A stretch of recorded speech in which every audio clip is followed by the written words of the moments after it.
puhaltamaan kauden kovimpiin koitoksiin. Sour Cream Snacks ja Flaming Hot Snacks. Kotikatsomoissa mukana Wilhelm Snacksit.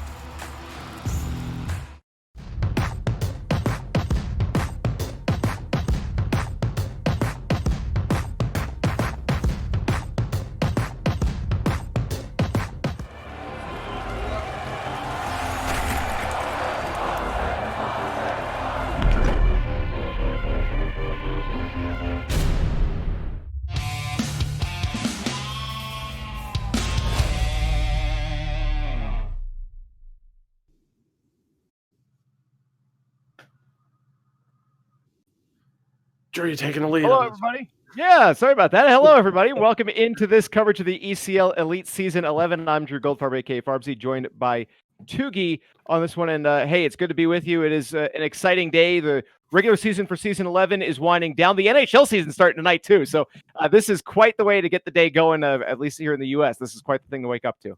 Yeah, I mean, again, it's nice to have you back. It's the first time we've been able to work together in quite a long time, actually. I think since around the same point of the prior season. So it is great to be back. A little bit of a different role today, but more than excited to take part in this. We have a couple of great games here, of course.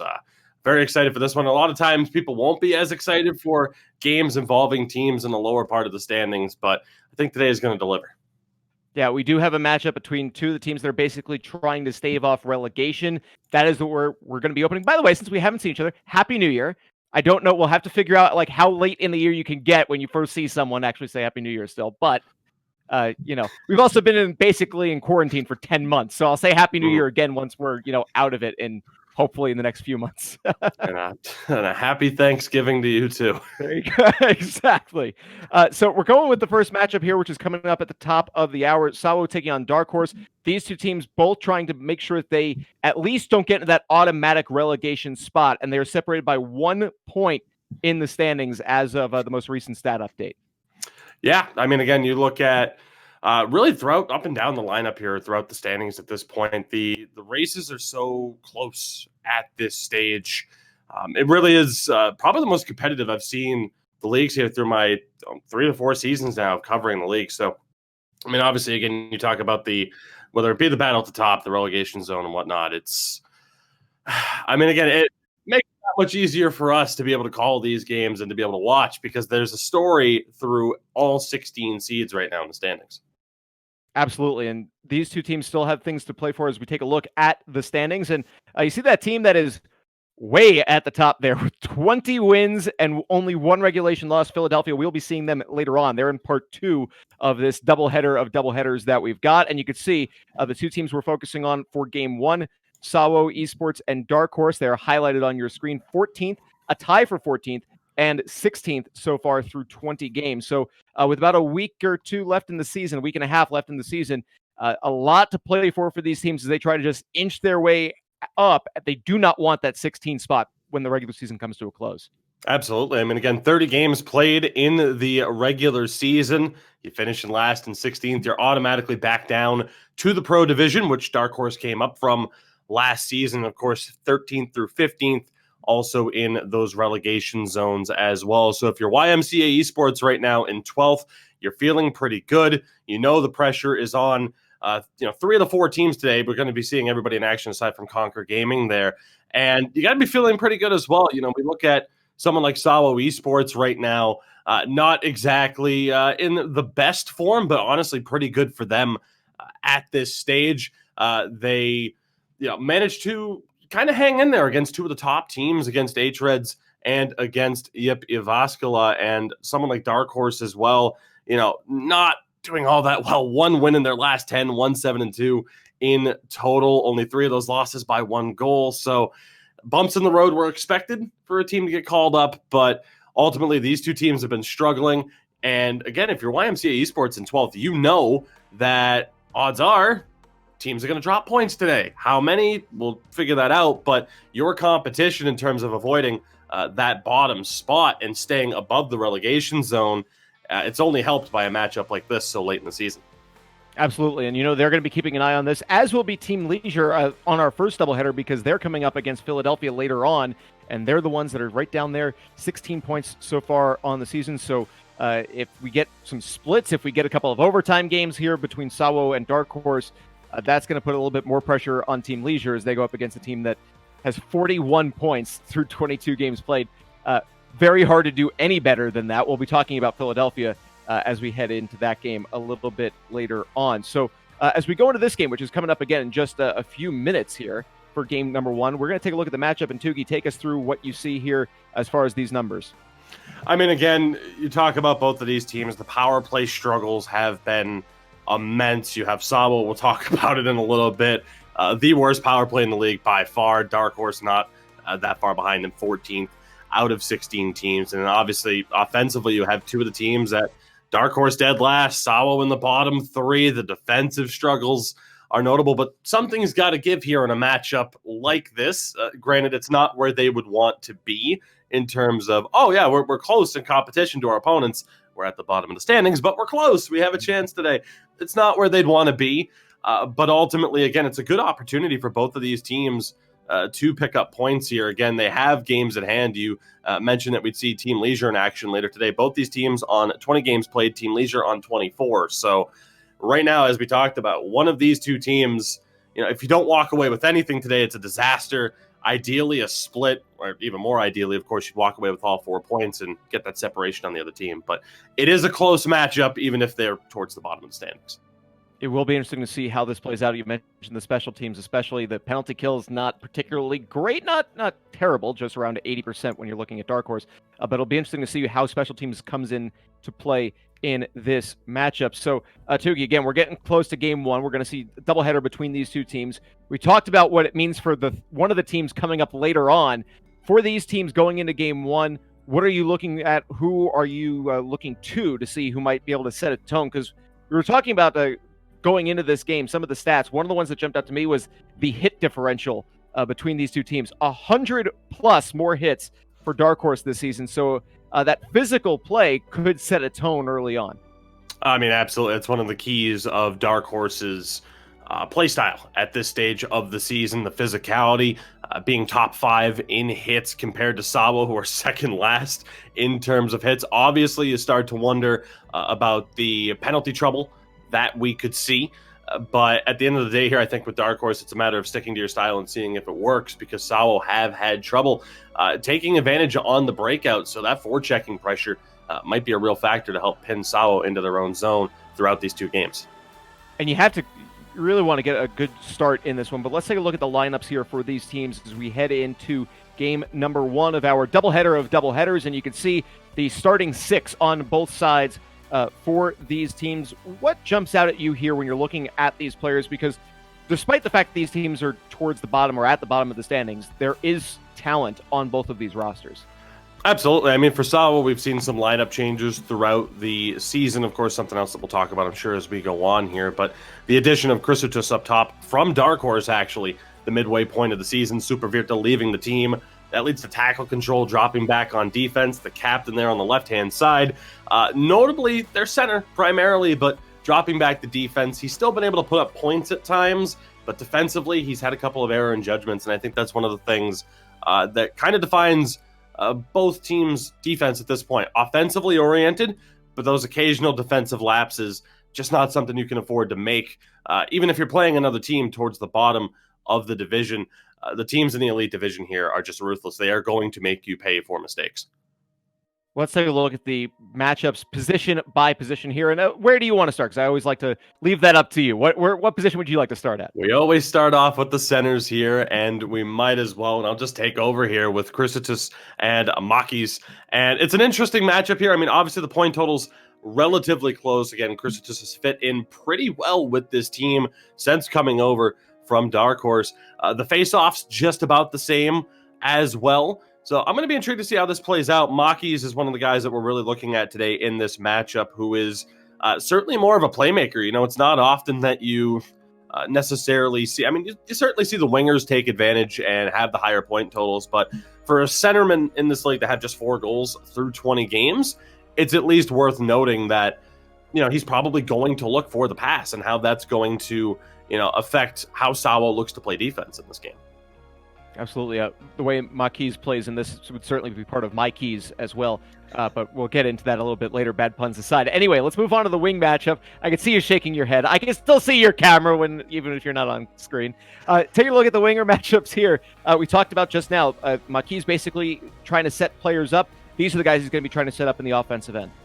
Absolutely. I mean, Virtsu and Olishki, both solid options here. Again, and it's tough because some people look at it as, you're hyping up the worst team. But as you mentioned, there is talent here throughout this division. And even on a team like Dark Horse this season, Virtsu leading the team in terms of points, also leading in terms of penalty minutes. But we'll get into that in a little bit. And on the other side with Okunku and Neats, again, players who can put up points. Excited to see, of course, what they're going to be able to do.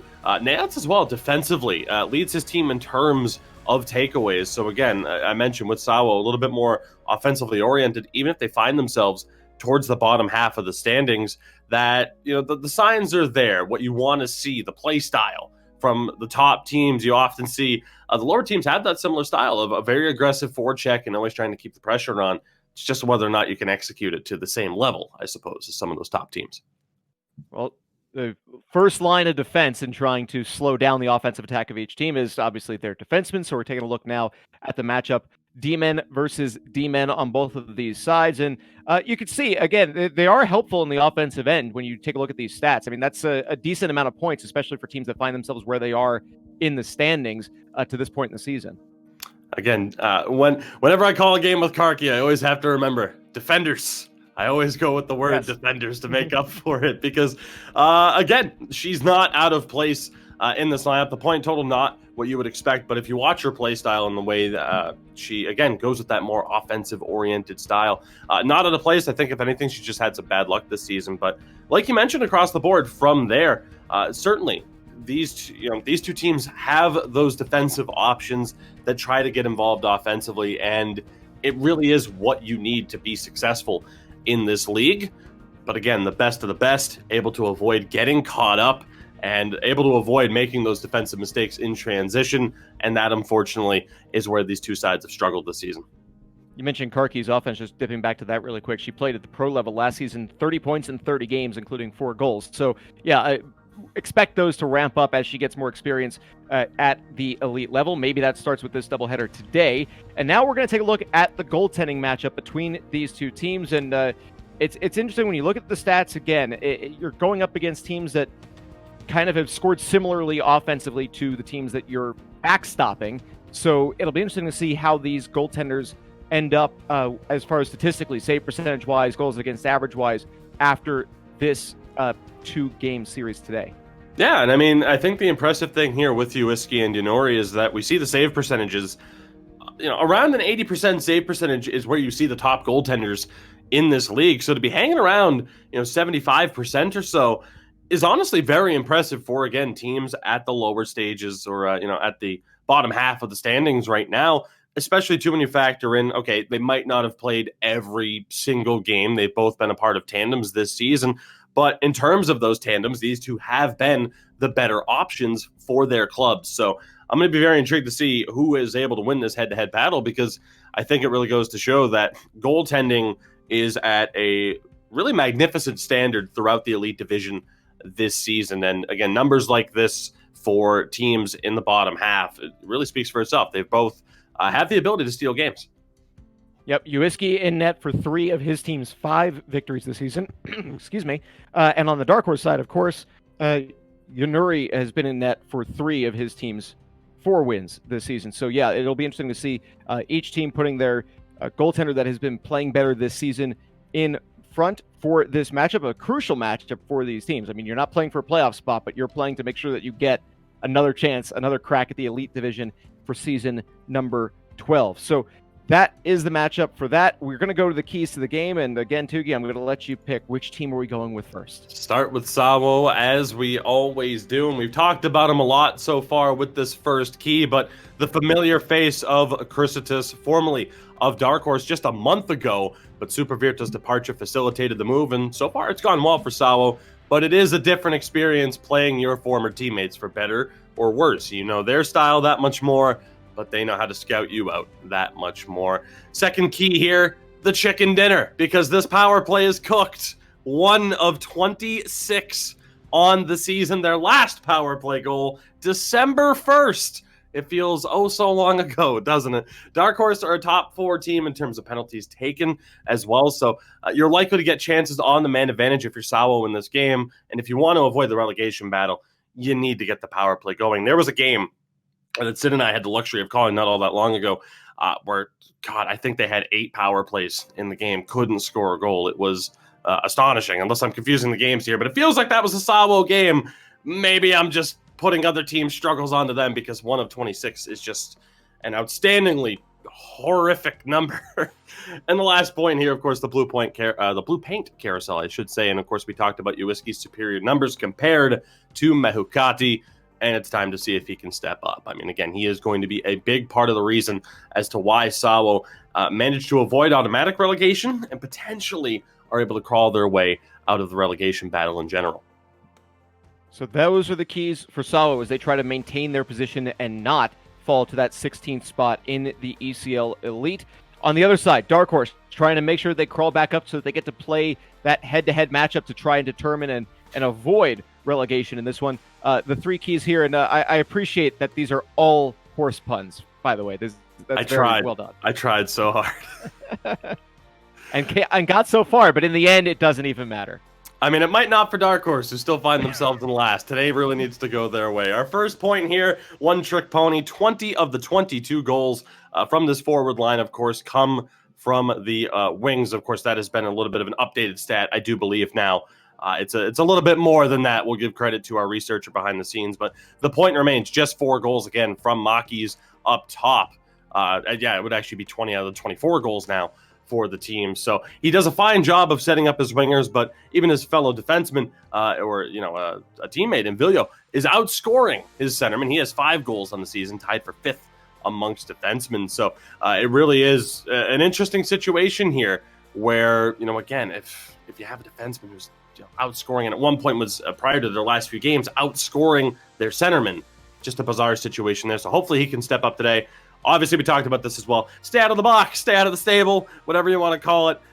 They are absolutely the more the physical team, of course, as you mentioned, 100 more hits than SAWO on the year. But again, they take a lot more penalties. You need that discipline to be on point today. And the last key here, of course, the main man. Similar to SAWO, Yonori, the better of the 2 goaltenders. He needs a big performance today. So similar set of circumstances here for both of these 2 teams with these keys. But I think, when you're talking about teams, again, at the bottom of the standings, keep it simple and just have everything go well that you can kind of control. Going to be interesting here, and I know that these teams are going to be trying to find each other right now, so we're going to be going into game number 1. We're going to see 2 between these teams in the first half of our doubleheader of doubleheaders. And Tuki, just before we get into puck drop of this, what are you expecting in the early stages of this game as the teams, as you can see, by the way, highlighter, I always like to point out the jerseys designs because they always are awesome. That is quite a bright jersey in that one. That's brighter than the Nashville Predators colors. You're not going to mistake them for anybody else. They are certainly a unique and colorful team in more ways than one. But we saw there with the player types as well. And of course, we always try to pay attention to what those are. And playmakers and puck-moving defensemen are the key to success here in this division. We see pretty much every team run with the vast majority of those player types within the lineup. And again, we see it here. And really, I think that's been kind of the difference, of course. In the prior seasons, we would see the neutral zone battle certainly be more of a thing through the first 10 minutes or so of each game, that feeling out process. But I expect both of these teams to really go for it here in the early stages. I expect a lot of back and forth rush opportunities, still a lot of neutral zone play and shutting down these chances. But I think it's a matter of who's able to strike first off of the mistake, because there will be a few mistakes in the neutral zone. And by the way, Wilhelm, we really appreciate their sponsorship, and I could really use some food because it's early here on the west coast of the United States, and we are underway. Game 1 as SAWO controls in the offensive end. You can see on your screen, those are the colors you're going to be looking for to match up with the players in this game. Vallejo moving it up, tried to chip it in, but just missed his center McKees, and that one ended up in the corner where SAWO will scoop it up and move on out. The team in highlighter yellow, again, SAWO moving up on your screen, centering feed intercepted by Virtsu as he will try to send it back to the D and now move it on out as they try to take that center ice red line. We often see a nice hit on that one. That's not what we often see. That was a beautiful hit, though, to force some separation from the puck and an offensive chance. Puck down low. Good takeaway in the circle and taken right back, centered to the slot. Can't get the shot away. Kunku centered it, got it to the defenseman, trying to just play keep away a bit from Virtsu, doing some good pressure, preventing a shot, a great poke check. Virtsu, great job on that entire play to eventually force that turnover and now bringing in the offensive end. And all of that offensive pressure, big save there, all of that offensive pressure on the other side from that hit from tackle control on the lefty side there, of course, leading his team in hits, so expect that to happen.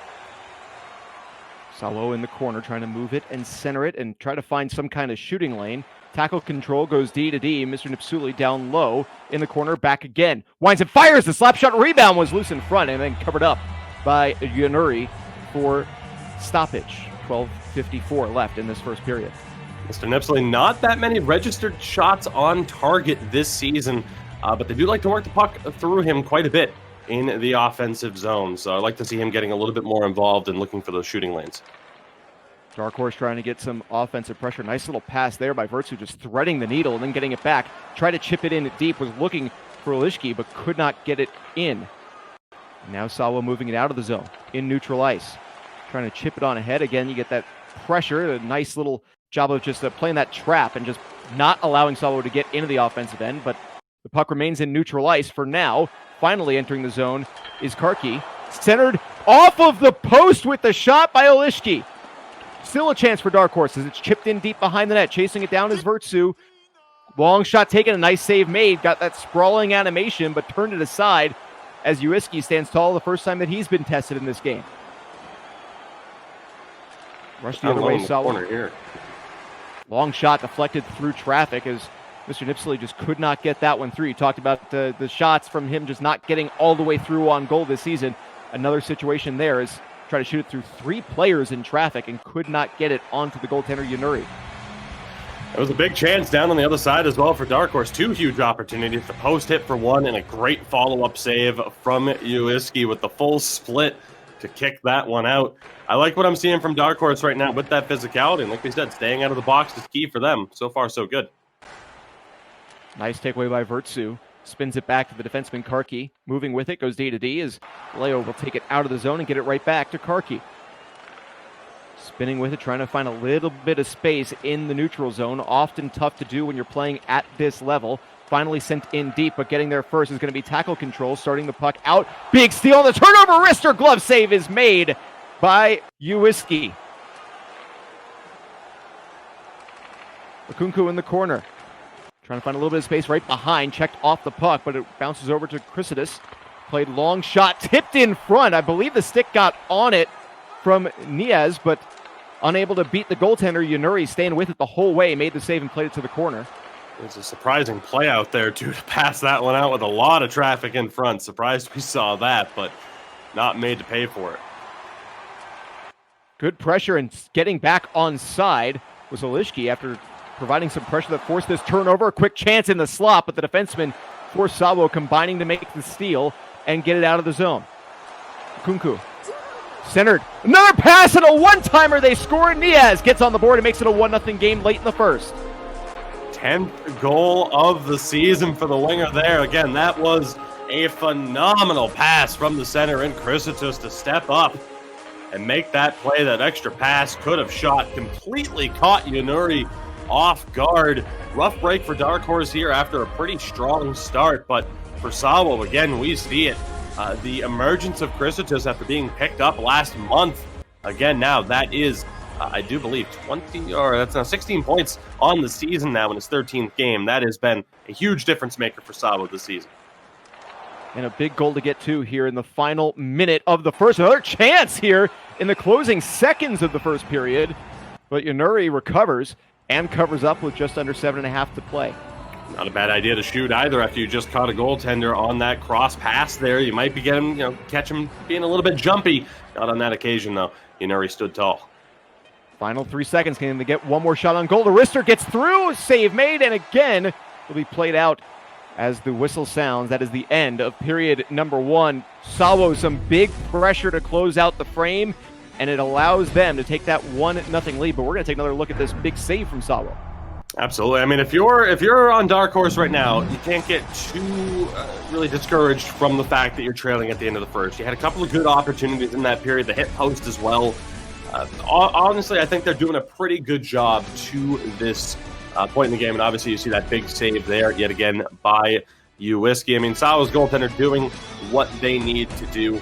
No real surprise there, all things considered. But like I said, for Dark Horse right now, there are some bright spots. Virtsu and Oleszki right now, offensively, with that forechecking pressure, are making a difference. I really like what I'm seeing there. But again, on the flip side, and we'll see it on the replay here, just the lack of, I guess, a stable presence on the blue line. Way too easy of a zone entry for SAWO with speed, and it is going to lead to a goal like that more often than not. And I think for SAWO in general, that was a pretty strong first period. Obviously, you survived a couple of those chances. Good stuff for the most part, getting those opportunities. I like what I'm seeing. The physicality from tackle control, Nipsley willing to shoot the puck a little bit more. Not an undeserved opening goal to kick off this game. Second period now underway. The teams will be back. Now the long change period, and here comes a quick chance for SAWO. The rebound is loose, and a big save made by Yanuri as he will just cover up. 1 minute into the second period, and the first minute of the second looking an awful lot like the last minute of the first. Another chance on the rush. Dark Horse cannot allow those opportunities. The defense needs to be so much more careful than they've been so far. Tie up off the draw, and the centerman just picks up the puck. Tried to wind up, I think, and lost the puck was Chrysidis. Puck not quite out of the zone yet, but now Dark Horse does get it out, and then they send it all the way back in. Let their defenseman reset in the defensive end. Nice little spin move there, just testing out the features, seeing what they can and can't pull off. Virtsu with a nice pass into the zone here. Karki got it in down low. Chance down low, right in the crease. The puck was in the paint, and it's covered up by Whiskey. It's an interesting look from Dark Horse there through the neutral zone. 4 players high, 1 back, leading the way up the ice. That's why they're getting in trouble when they turn the puck over there. But if they don't, it's allowing them more options as they break into the offensive zone.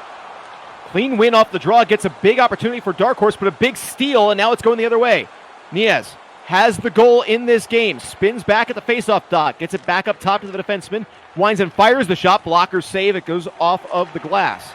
Chrysidis centered it, shot was turned aside. Yanuri tested a lot here in the first 5+ of the second period after being tested quite a bit to close out period number 1, and now an offside stoppage with 14:22 to play in the middle frame. SAWO willing to show their, the fortitude to say, hey, we're going to shoot the puck a lot more here. They are second to last up to this point in the season in terms of total shots. So a team that more often than not looks for those higher quality chances, but after that opening goal and the way they scored it, willing to throw the puck on a lot more. Chrysidis made a nice steal, but just could not get away from the pressure. But here comes SAWO yet again, streaking up the end. A huge hit delivered as getting absolutely crushed was Okunku. Again, we know that Dark Horse physicality, it's their trademark at this stage, and much better job there to hold up the blue line. Chance with the puck down low in the slot, but able to get away from one defender, but not both, was Okunku, so losing the puck in the low slot area. And now Dark Horse just trying to move it the other way. Virtsu got it ahead. It crosses the blue line, but unable to do anything with it. Here comes SAWO on the odd man rush. Backing in, the centering feed turned aside. I'm not sure if it was the defenseman or the goalie, but Dark Horse made a big stop. Great job by Vilio to get back on that one and make up that little bit of extra ground. Again, Dark Horse playing with fire with these odd man opportunities down the other way. That is a tough thing to give up, but does not result in a shot on goal, so no harm, no foul on that one. Here, Dark Horse with the puck in the offensive end, trying to get it back down low. I think that pass was just not quite, didn't go exactly where Dark Horse was hoping that would end up, as now SAWO with a chance to move it out, and now into the offensive end. Contact, and the puck goes to Okunku in the corner, centering feed, puck loose, and a nice toe save made by Yanuri, and he'll just reach over and cover up for the whistle. He's had a spectacular game so far, in my opinion. Again, SAWO getting a lot of opportunities from high danger areas to this point in the game. To have this still be only a 1-goal game to this point. Again, as a credit to Yanori, I think stepping up the way that we really needed to see him do for Dark Horse. They just need to get their offense going. Kunku again trying to get into the slot, but it is taken away by the defense for Dark Horse. Leo moved it on up, and now Vertsu try to get it back to the D, and now exiting the zone finally, now into the offensive end.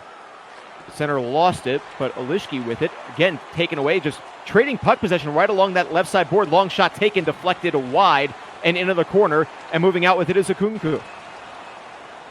Battle for possession. A great job there to shut things down through the neutral zone, at least at that point. A big opportunity, but I don't believe SAWO got a shot on goal out of that rush. Now the puck barely crosses the blue line into the SAWO end before they take it right back and move it on ahead. Chrysidis chasing it down in the corner, picks it up, try that backhand wraparound, couldn't get it to go. Again, really liking what I'm seeing here from SAWO, though, driving to those high danger areas, even if they're not getting the shots on. Doing a great job right now. Really exploiting as well that left-hand side, at least for them. A big save there. But really exploiting that left-hand side of Karki, who, again, a little bit more offensively oriented, but she keeps getting caught, pinching up just a little bit too high, and it's opening up those chances, and they're really trying to exploit it now. Uiski making the save. That's the first real challenge that he's faced in quite a while. There's another one as the puck just ends up rolling wide of the cage. Final 5 seconds. Can Dark Horse get a shot on goal? They will not, as the period comes to an end. The score remains 1-0. No goals scored in that one, but it's going to be interesting to see the shot totals. Yeah, 5-3 in favor of SAWO in that period. So now Yanuri has made 9 saves already in this game. It's one of those reasons as to why I wish we, in this game, had the stat tracks for shots taken versus shots on goal, because it doesn't tell the whole story there for SAWO. They made the necessary adjustments in that second period, really kind of stifling Dark Horse offensively and putting the pressure on. And I think that's kind of what we saw. Dark Horse trying to, get back into this one, trying even more so to get things going offensively, which is a dangerous game with how they, their standard level of play happens to be. SAWO taking advantage of that. I think the best thing for Dark Horse here, obviously, tie this one up and try to slow this game down a little bit. Just a 1-goal deficit as the third period gets underway, and now a chance for Dark Horse to open up the frame. Quick shot, rang it off the iron. Vertsu has been so good in this game, scoops up and shoots it wide. 2 huge chances, neither results in a registered shot on goal. Still in the offensive end, the backhander, again it's wide. Centered, one-timer, and finally it goes on goal, and in the goal. It is a tie game, 1-1. Don't get much of a replay on that one. Maybe some frustration across the board for the two teams, but a huge goal there. Vilio, of all people, the right defenseman, stepping up in front to get that one again. Now, 6th goal of the season, already top 5 in goals scored amongst defensemen. Poor Virtsu on that one, though. 3-4, tremendous opportunities. Just couldn't find the back of the net. But there you go, Dark Horse finding the goal that they desperately needed. We're tied here early in the third. I'm sure that Virtsu will take that. The puck went in eventually on that rush. He had a lot of chances, no shots on goal on that rush. But hey, if his team can get a goal, I'm sure he'll be completely fine with it. It is a 1-1 game, just over a quarter of the way through period number 3. Big turnover in the offensive end as Dark Horse scoops it up. Now a chance, long shot from the defenseman, shouldered aside by the goaltender Uiski. Puck in the corner, scooped up by the center McKees, played up top. Stepping in, Vilio. Now a chance down low. A quick shot does go on goal from Vertsu. The save is made by Uiski.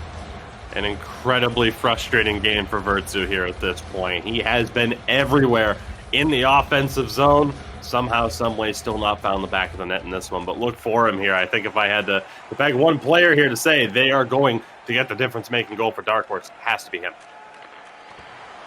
With the puck, lost it. Nice little poke check delivered there by Niaz in the neutral zone. And now SAWO trying to respond. It has been all Dark Horse for the last few minutes. SAWO in the offensive end, but that bank pass does not go where it was intended. Kunku's pass ends up all the way back in the SAWO end. Trying to reset from their own end. A couple passes nicely up to Okunku in the offensive end. In the corner, spins it back below. Niaz centered Okunku with it, trying to just fight away from Vertsu, but a great pressure there. Puck still in the offensive end for SAWO, but they lose possession finally. Nice little spin and a couple passes later, and Vertsu skates it out. Good bit of offensive zone time for SAWO there to try and get a little bit of momentum back. But like I said, I mean, I called it out too. Happy to see them making that adjustment.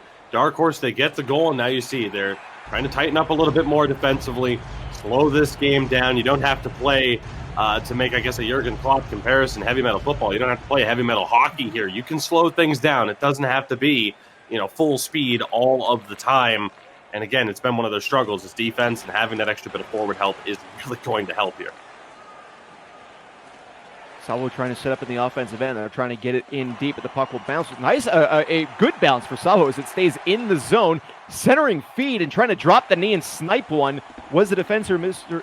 Nipsely, but could not connect on that saucer pass. SAWO tried to move it out, but could not get it in the offensive end. They'll take it back in their own end.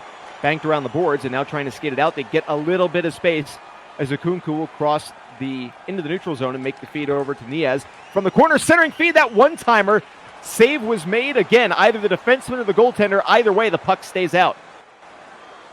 It's more of what we saw from SAWO there through the first 2 periods of play, being able to get that net front presence going. A little bit unlucky, I think, to not get all of that opportunity.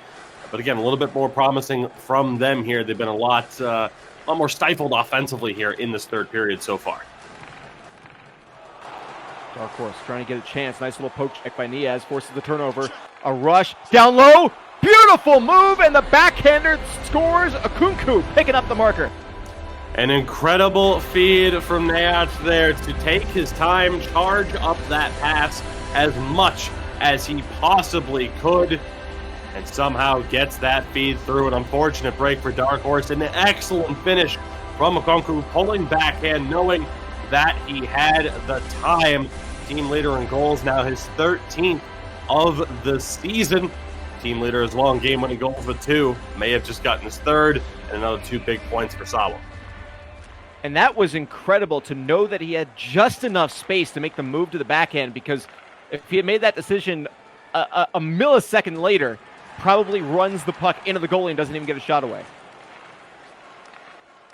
100 seconds remaining for Dark Horse here as they're going to try to tie this one up. Centering feed, read and intercepted by Kunku, and now we are approaching the final real-time minute of period number 3. SAWO in the offensive end. Kunku playing from the point, spins it down low, centering feed, just off the mark and out of reach. Tackle control, got it in deep, and now trying to center it again, but a good read by the defenseman Karki as she takes it away and now starts things out. Under 40 seconds to play. Dark Horse in desperate need of a game-tying goal, but pinning it up against the boards is Mr. Nipsely. That'll kill off some time at the very least. Here's a chance from the slot. Nice steal as that is Akunku back-checking, and the puck goes back towards center ice with 24 seconds remaining. Back in the offensive end is Dark Horse. We're going to have a penalty called. Centering feed, the quick wrister goes wide. Chance behind the net, again centered. It goes all the way down with the delayed penalty. That is a bad break for Dark Horse, as they now have 10 seconds left, and they need to get some speed here. Trying to get in the offensive end. It's touched. 5.9 seconds to go. Dark Horse will close this out on a power play. This won't be helpful for your power play percentage with only 6 seconds left, but an offensive zone draw. So a big chance, I believe we're seeing a timeout here to see what Dark Horse can do. You got to win this draw, and you got to set something up really quick. Again, faceoffs have been just about even, so this is a complete toss-up here on this draw, but obviously plenty of time for Dark Horse. Again, a struggling power play, though. We'll see what happens here. But like you said, the puck going all the way down the other end of the ice was potentially a dagger for this team.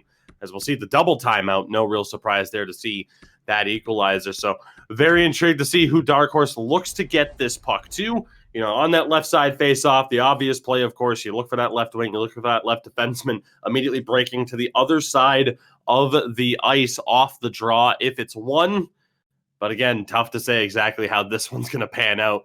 9-8, the face-offs in favor of Dark Horse right now. But again, we knew the face-off matchup was close heading into this game as well. So big moment here. Huge face-off in this one. Game on the line. Tie up off the draw. Scooped up by the defenseman. Backhanded out towards center ice by tackle control. And SAWO picks up the win in game 1. And 2 huge points in the standings to bump them up to 15 points on the season. That was incredibly impressive there at the end. Chrysitis, the center, in the box. So it's Nayath stepping up the right wing, able to get that tie-up play. I think knowing, of course, that Dark Horse was going to want a clean win to get as clean of a playoff as they could. Just didn't happen. And that is a devastating turn of events for Dark Horse now, all things considered. Again, just 9 games left, stuck on 12 points.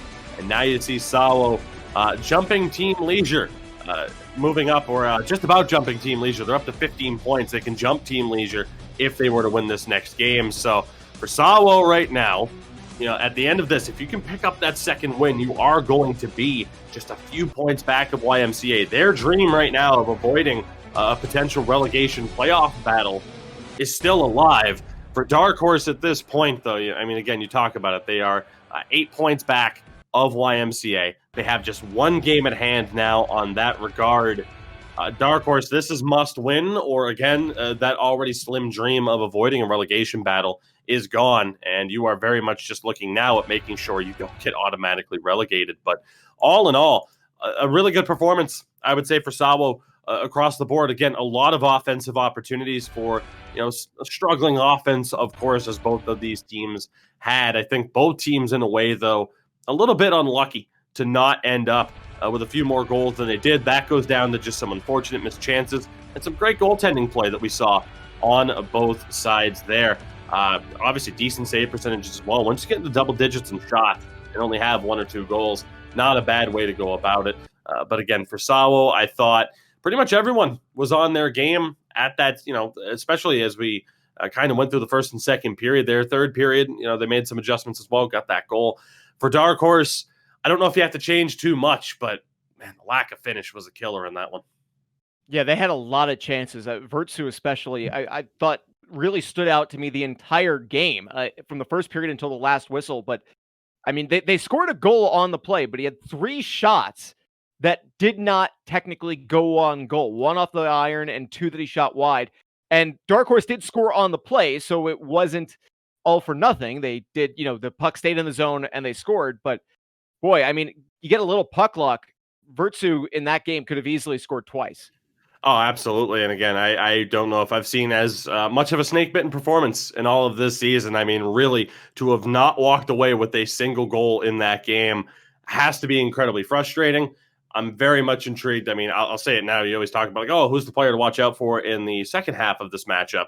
It's got to be Vertsu for Dark Horse. I would be astonished to see another performance like that, but still not have a goal in the goal column, of course, by the end of the series. It would be hard to imagine having back-to-back performances like that and it not at least coming away with 1 point in the standings, too.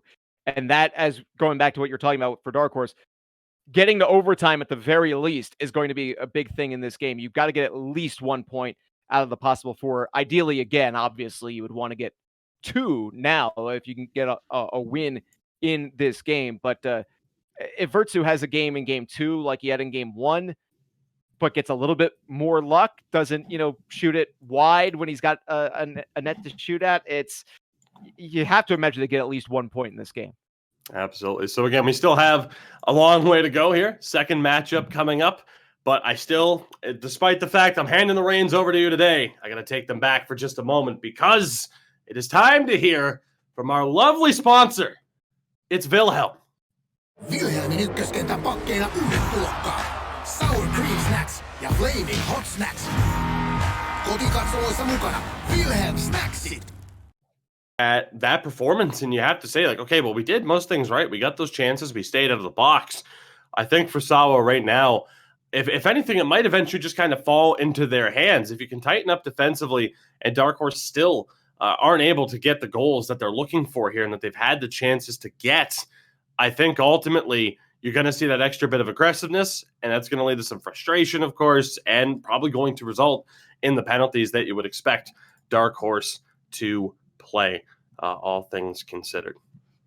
Want to highlight the goalies yet again as we go into this one because, both played fantastic hockey in that last game. Yunuri and Uiski just really impressed me the way that they played. Is there anything, if you're a goaltender, that you after a game like that, whether you've won or you lost, that you try to change, or do you just go, hey, it worked and I'm a goalie, so I'm probably doing something weird kind of tradition thing, and then just moving on? I think you stick with it, all things considered. I mean, obviously, if you're both goaltenders, people were able to get those chances. The other side was able to get those offensive chances, in the slot. You really want to try to limit those opportunities. I don't think for either goaltender that we really need to see much of a difference in the play from them. I think it just comes down to hoping that the team can tighten up a little bit in front of you. Always intriguing to see when it comes to the goaltenders how much they may bark out orders about their defense to say, hey, can we kind of take away these opportunities here a little bit? I know from playing on certain teams, it really does depend on the temperature of the room. Some people, if you're a goalie, stay back there, shut up and do your job. Other people are, a little bit more willing to hear what they need to improve on. So intrigued to see, of course, how it plays out for these two teams. Absolutely. I'm sure that Yanuri would like to face fewer odd man rushes than happened in game number one, as again, just to try to make me really hungry, because it's basically lunchtime here on the West Coast. We appreciate Wilhelm's sponsorship as always, and we're underway here in game number 2. Going up on your screen again is SAWO. They're now in the black and highlighter yellow. Dark Horse in the all white. I guess technically they have black hockey pants on, but anyway. The all white basically jersey, a white out jersey. Detroit Red Wings reverse retro-like, and God, nobody wants that. Offside whistle. On that point really quick, so many of those reverse retro jerseys are like the best jersey. I think there's at least like 5 or 10 that you could argue are the best jersey that team has in their arsenal, and boy, oh boy, is Detroit disappointing on this. Detroit and Dallas absolutely broke my heart out of their options. I will say, though, as well, apparently, some technical issues there as we came back from the bumper, and that is a shame, because I am very proud of the puns that were on display, and now I think they might be lost to time, as unfortunate as that is. So, just one of those things. 2021 striking early as those puns lost to time. Hopefully, well, we have a lot of months left in 2021 to try to do better as the year goes on here. SAWO with a rush, but could not get the shot away, as they and Dark Horse now in a feeling out process, and you get that even in game 2 of double headers, where the early stages just trying to see what adjustments the opposition has made. There's a chance at a nice poke check to knock it away by Mr. Nipsely, because a really good chance again. Virtue was right on the doorstep. Still waiting for tackle control to hit someone so I can compare him to a Clydesdale. Couple of passes, maybe one too many on that rush by SAWO, as they do not get the shot away, and now a rush for Dark Horse coming down on your screen, but a good poke check there delivered by the center Chrysidis. Puck out of the zone and taken by Akunku. Crushed on that play was Akunku. Green on green. Chance down low, centering feed. It's in the slot, trying the backhander, fanning on it twice was Chrysidis. I don't know if I've really seen that you see that a lot like beer league hockey. It's doesn't like the old often happen in this. cartoon. It's like the old cartoon. What was it? Was it a Bugs Bunny cartoon where he's the pitcher and he's just throwing it? It's just 1, 2, 3, you're out, just over and over again. I don't know if I've seen that many swings and misses in a game this season. You need the swing and miss like Looney Tunes sound effect too. The just missing it like that, because oh boy, that is a tough break for SAWO, as they had a chance on the doorstep, can't get the shot. Can't even get the puck on their stick. It was just sitting there. Like I know the pain. Big neutral zone battle here through the first period of this game. Not really surprised to see these two teams, again, turtle up a little bit more to try and limit these high-quality chances. Yeah, as in the offensive end. Centers it from the corner. That shot from Akunku turned aside. First good chance on goal that we have seen, I believe, in this game thus far. And now a rush the other way. The puck ends up in the blue paint, and just covering up is Uiski. Drawing the whistle with 7.5 to play here in the first period. That was a good job there to get down very early on. Holding, I would presume, triangle there to, again, get down, cover the puck early on. One of the new tools that's been implemented in this game for the past 2 years. A lot of goalies are thankful for it. D-to-D pass right off the faceoff results in a nice blast that got blocked down. And now here comes SAWO in the offensive end, trying to dance around the defender is Akunku, and now trying to center it, but it's stolen away and moved out of the zone. Karki led the rush, the defenseman pinching in. Quick little wrist I was going to say. save made. Yeah. A lot of those same chances SAWO are looking for. Dark Horse are reading there, but you see on the flip side, Dark Horse still doing a decent job of getting to the net front, and I think it's going to pay off. But that glove side for Uiski's been on point for these first 4 periods of play here. See what happens with the puck here as Dark Horse holds it in the offensive end. Quick little wrister. Save is made. Nice job in butterflying down by Uiski to make that stop. And the defenseman there to clear the puck away from the danger zone. Now a chance. That backhander, again, blocked. You just talked about it. The defenseman for Dark Horse, the defenders for Dark Horse, doing a great job of reading it and adjusting to the moves. But there, and trying to just poke it in was Chrysitis, but couldn't get the angle. I don't know what's going on with Chrysitis right now. Goal in the last game. We see the swings and misses. We see that chance there. Talk about snake bitten as well, trying to one-up Virtsu on these opportunities of who wants a goal less from what we're seeing so far in this one. But fortunate, of course, for Dark Horse here. Lucky to not find themselves trailing. Puck in the offensive end for SAWO. That shot from right along the goal line was turned aside and kept in the zone by Mr. Nipsley, at least for a moment. Before Dark Horse scooped it up and now trying to move it out. They're under a lot of pressure, but Virtsu will now take it out and into the offensive end. Lost the puck, but the defender is there. Scoops it up. Backhand, try to semi-drop pass there, but Niaz read it and blocked it and starts to play out. But again, Virtsu with the back check gets there. Final 7 seconds, maybe chance for one more try, but the puck will come back towards neutral ice. Scooped it up, and the period comes to an end. No goals scored in the first period here of game number 2. That was an interesting situation right there at the end, as it was Virtsu dropping back in defense to help Dark Horse against the defender in Mr. Nipsley, who was stepping up on the rush. So a little bit of role reversal there. They canceled one another outs. And all in all, again, I think, as you get a look there at the poke check, that just sent the puck wide. All in all, I think, again, solid building blocks for both teams through that first period. I mean, again, we talked about it already. Chris to some great opportunities offensively, just not able to find the back of the net on that one. I think for Dark Horse, though, again, talk about the building blocks that are in place, being able to kind of establish that offensive foothold and then really be able to adjust and adapt from there. Promising stuff so far. Of course, right now, you're certainly going to look to not give up the first goal of this game. Now, again, just one win in your last 10 makes the first goal that much more important. Now trying to find something here. SAWO in the offensive end first, but puck comes back towards neutral ice, brought back in, and it's offside. So we'll have a neutral ice face-off. Just over a minute gone by in period number 2. Only 3 shots aside in that first period, which is the second lowest shooting on goal period that we have seen so far through 4. The third period of last game was just 3-1. We'll see what happens here in period number 2. Dark Horse in the offensive end. Down low is Virtsu. Spins it back up top. In the way, but a good job dangling around Okunku. A quick shot taken and a kick save is made by Uiski. Puck still in the offensive end. Dark Horse trying to do something with it, but they've got 3 defenders that they're trying to get the puck around, right around that crease area, and it forces the turnover. SAWO gets it in the offensive end. The bank pass across the ice. Puck still in deep, but Dark Horse scoops it up and now trying to move it out. And that chance on the rush there on the flip side for SAWO. Karki, who again got caught pinching up just a little bit too far into the zone when the puck was behind the goal line. So, again, interesting there. Maybe getting a little bit antsy, trying to get something going offensively for her team. SAWO trying to do something with it, but a turnover as Maquis made the steal. And now in the offensive end. Self-pass, basically, banking it off the defender. But now centered. Puck again sat right on the doorstep, but was scooped up by tackle control and cleared out towards neutral ice.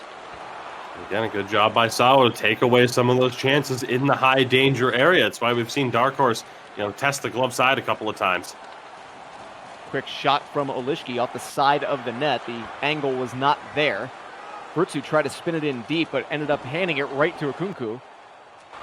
And now it's out of the zone, but a good read and intercept by Karki, playing that one a little aggressively, but made the steal on the bank pass along the boards. Again, SAWO speeding up the ice, taken down, and a penalty is coming, so SAWO will go to the power play for the first time in this one. Maquis, the centerman, going off for Dark Horse for terrific.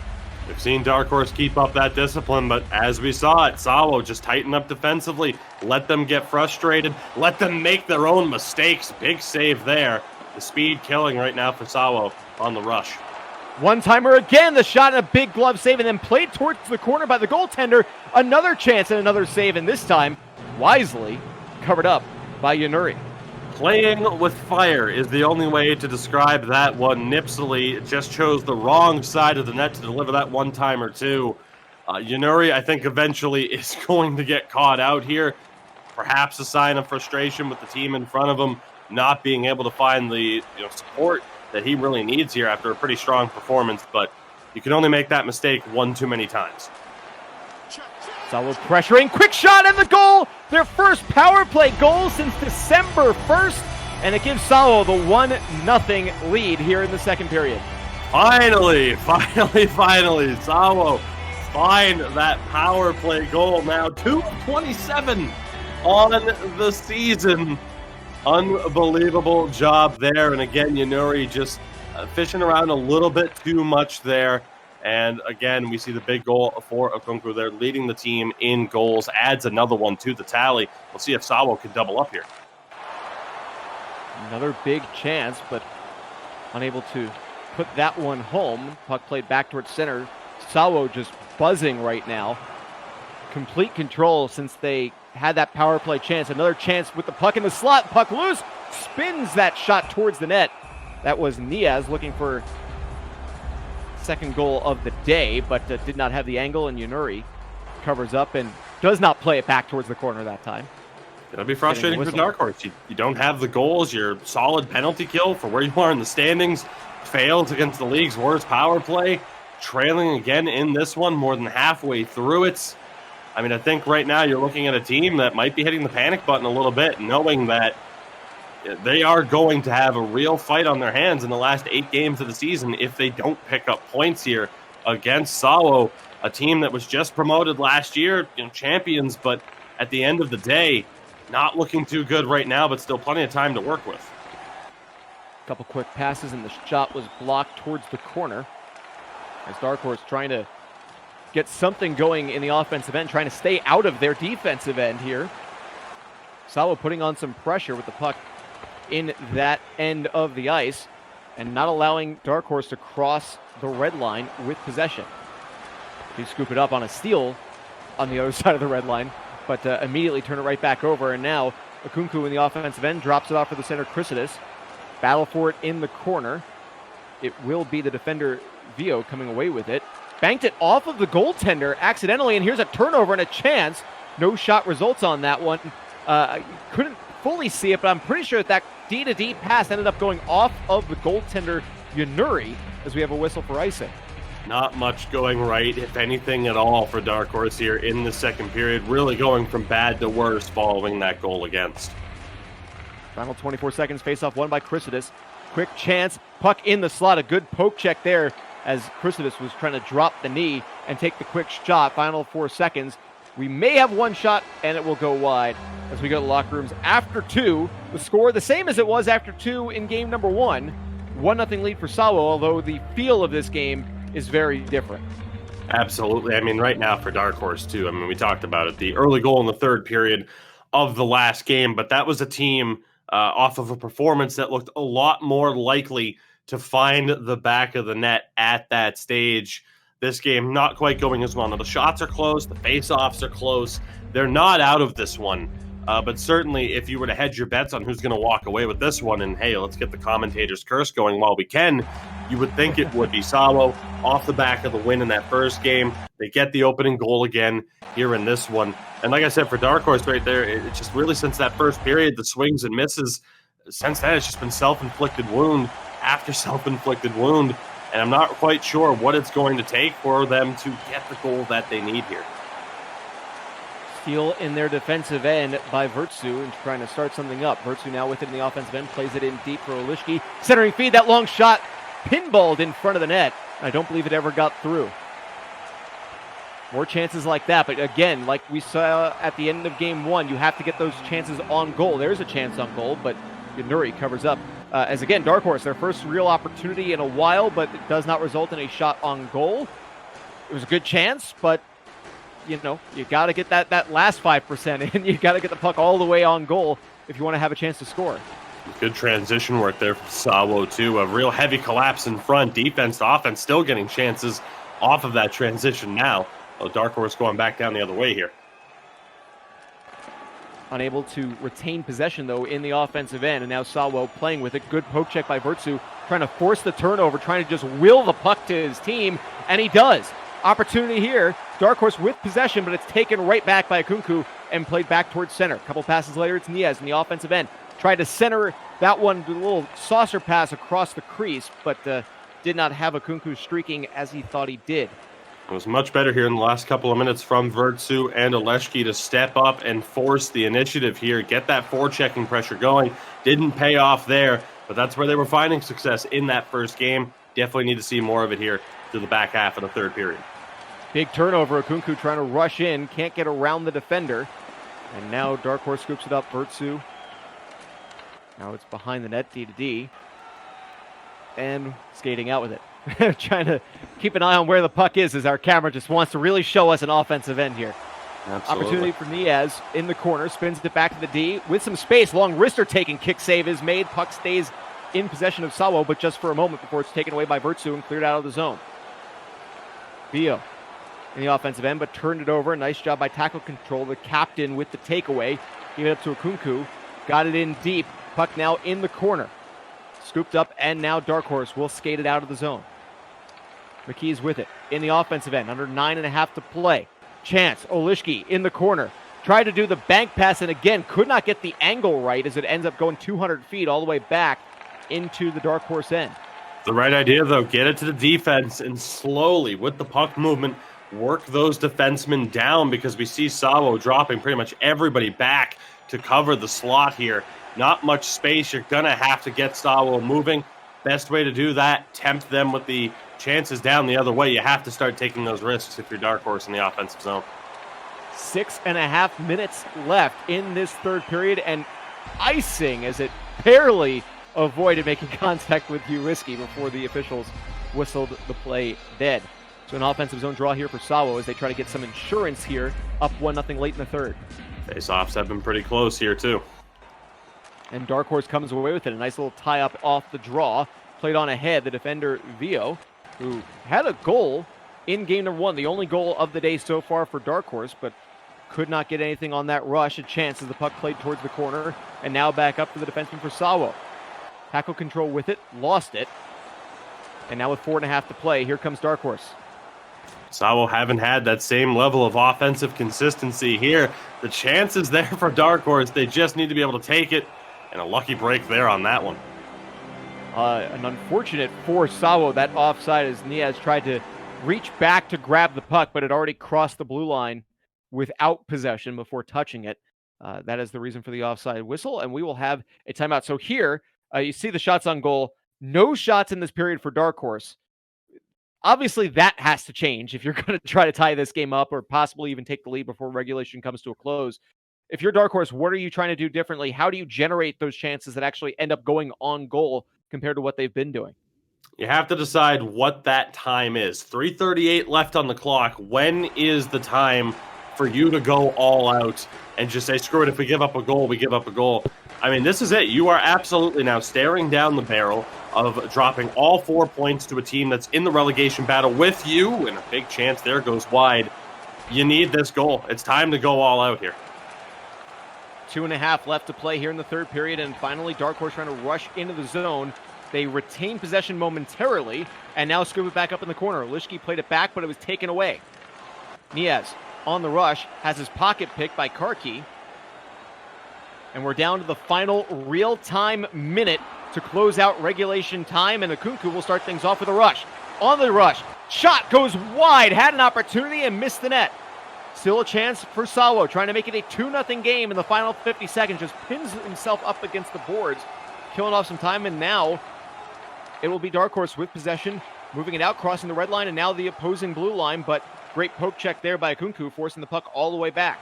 Tremendous neutral zone control on display from SAWO right now. I don't know where this team has been all season long. And this is absolutely spectacular play here. I mean, again, not the worst defensive team in the league. Entered today 12th out of 16 teams in terms of goals surrendered. But right now, certainly playing above the normal standard that we've seen from them this year. 20 seconds left here to close this one out. Dark Horse needs a goal to tie things up here to close out regulation. A nice steal made by Mr. Nipsely. It'll be played back in. The defenders for SAWO send it out of the zone. Now a rush. The defender, Mr. Nipsely, in the offensive end with 7 seconds left, will spin it back in deep. And that should just about do it. SAWO sweeping the 4 points with a 1-0 shutout victory, getting them all the way up to 17 points in the standings and likely clinching them at the very least, not being in that 16th spot when the season comes to a close. Yeah, I mean, right now they are looking very good. I mean, after that, up to 22 games played on the season. Like you mentioned, now 17 points, so 1 point ahead of Team Leisure, who were in 13th, and SAWO still have 2 games at hand. So, I mean, right now you are 3 points clear of YMCA, who are safe from the relegation battle, at least 3 points behind them. YMCA have that buffer. But for SAWO right now, you could even be talking about getting a much more favorable matchup in terms of, being in that 13th seed. You'll have the good opportunity there if you do find yourself in that relegation battle. So this was a banner day for SAWO, all things considered. Uwiski's second shutout of the season. And again, only 2 shutouts this season for SAWO. He has both of them now in 10 games. Bounces back, gets back to 500 on the year now with a 5-4-1 record. That was just about a perfect day for SAWO. You cannot complain about picking up all 4 points here in this matchup. Again, the goaltending was on point. Offensively, they didn't get as many goals, I'm sure, as they were looking for. They average under 2 a game anyway, but ultimately they didn't need it. And you could look to the struggles in the transition game and offensively from Dark Horse, and was the competition level just not there against SAWO? Or, on the flip side, you could sit there and have the argument of SAWO, and that's where I happen to side. I thought they played a phenomenal defensive game. Like you mentioned, second period, they didn't have any shots. I'm not sure if they finished with 4 shots. They did. They didn't have a shot after the first period. So they had 1 in the second, and then they did not have a shot in the third. Correct. So 1 shot in the final 40 minutes of play, at least registered on goal. I mean, not the most difficult shutout for Uwiski to get, I suppose, but still getting the job done. Again, that was just a fantastic all-around team performance from SAWO. And again, you're talking about a team that, able to pick up some points here against some of the bigger teams. Earlier on, of course, they earned that split against Yippee Vaskala, who are currently a playoff team. And now you look at this, you play a team that's towards the bottom of the standings, just like you are. Same situation. You take all 4 points away from them. It not only helps you out a ton, but it absolutely crushes the spirit of Dark Horse here, who, again, staring down the barrel of a potential automatic relegation finish at the very least right now. Again, I think any hope they had of avoiding a relegation situation is completely out the window. Yeah, I mean, it's really tough when you come into that. I mean, we talked about their last 10, their last 11 games heading into today's doubleheader. They were 2-7-2 in their last 11, was Dark Horse. They're now 2-9-2 in their last 13 games that they have played. So they're going to need some help, and they're going to need to pick up every single point they can between now and the end of the season to avoid that automatic relegation at the very least. And they'll obviously be keeping an eye on our second doubleheader coming up in just a little bit, because Philadelphia, the number 1 team in the ECL Elite Division, taking on Team Leisure, who entered the day at number 13, but having played a lot more games than the teams beneath them. Absolutely. I mean, it's one of the things that makes the final stretch here of the season so interesting. Beginning of this week, you had Team Leisure on 22, 24 games played. Those teams entering this week with just 18 games played. And of course, now everyone kind of catching up, 22 to about 24 games played by the end of the match day here. Again, out of 30 games. So it's, we're starting to see the picture.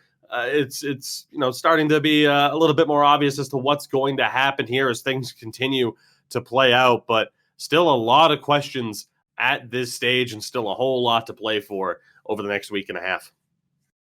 Absolutely. And we're going to be back in just a little bit here with the second half of our doubleheader of doubleheaders as Philadelphia takes on Team Leisure. That will be in just a bit. I am Drew Goldfarb, aka Farbsy. He is Tugi, and we will be back in just a few moments.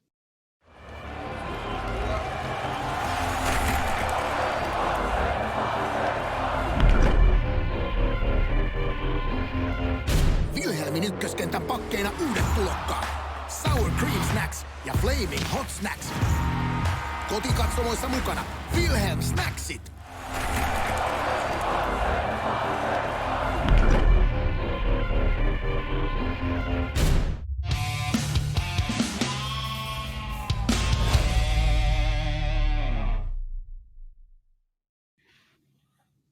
Welcome back to this NHL Gamer coverage of the ECL Elite Season 11. Drew Goldfarb, a.k.a. Farbsy, joined by Tugi. We are one doubleheader down, one to go, and we are in for a treat as we get to see the number one team, a team that has only lost once in regulation so far through 22 games. That would be Philadelphia as they take on Team Leisure for 2 games coming up here in just a few minutes. So, Tugi, always excited when you get to see one of the top teams, and Team Leisure on the other side. Not only do they have that task to take, but now they've seen SAWO pick up 4 points against Dark Horse. So that's bumping them down in the standings a little bit. So now even more on the line for them in these games. Absolutely. And Drew, I will say you are being spoiled here. It's been at a bit of the luxury to be able to call Philadelphia or HAVU games this season. So you get that broadcast in, you get to call a Philadelphia game. I think people should be a little bit jealous. I know I would be.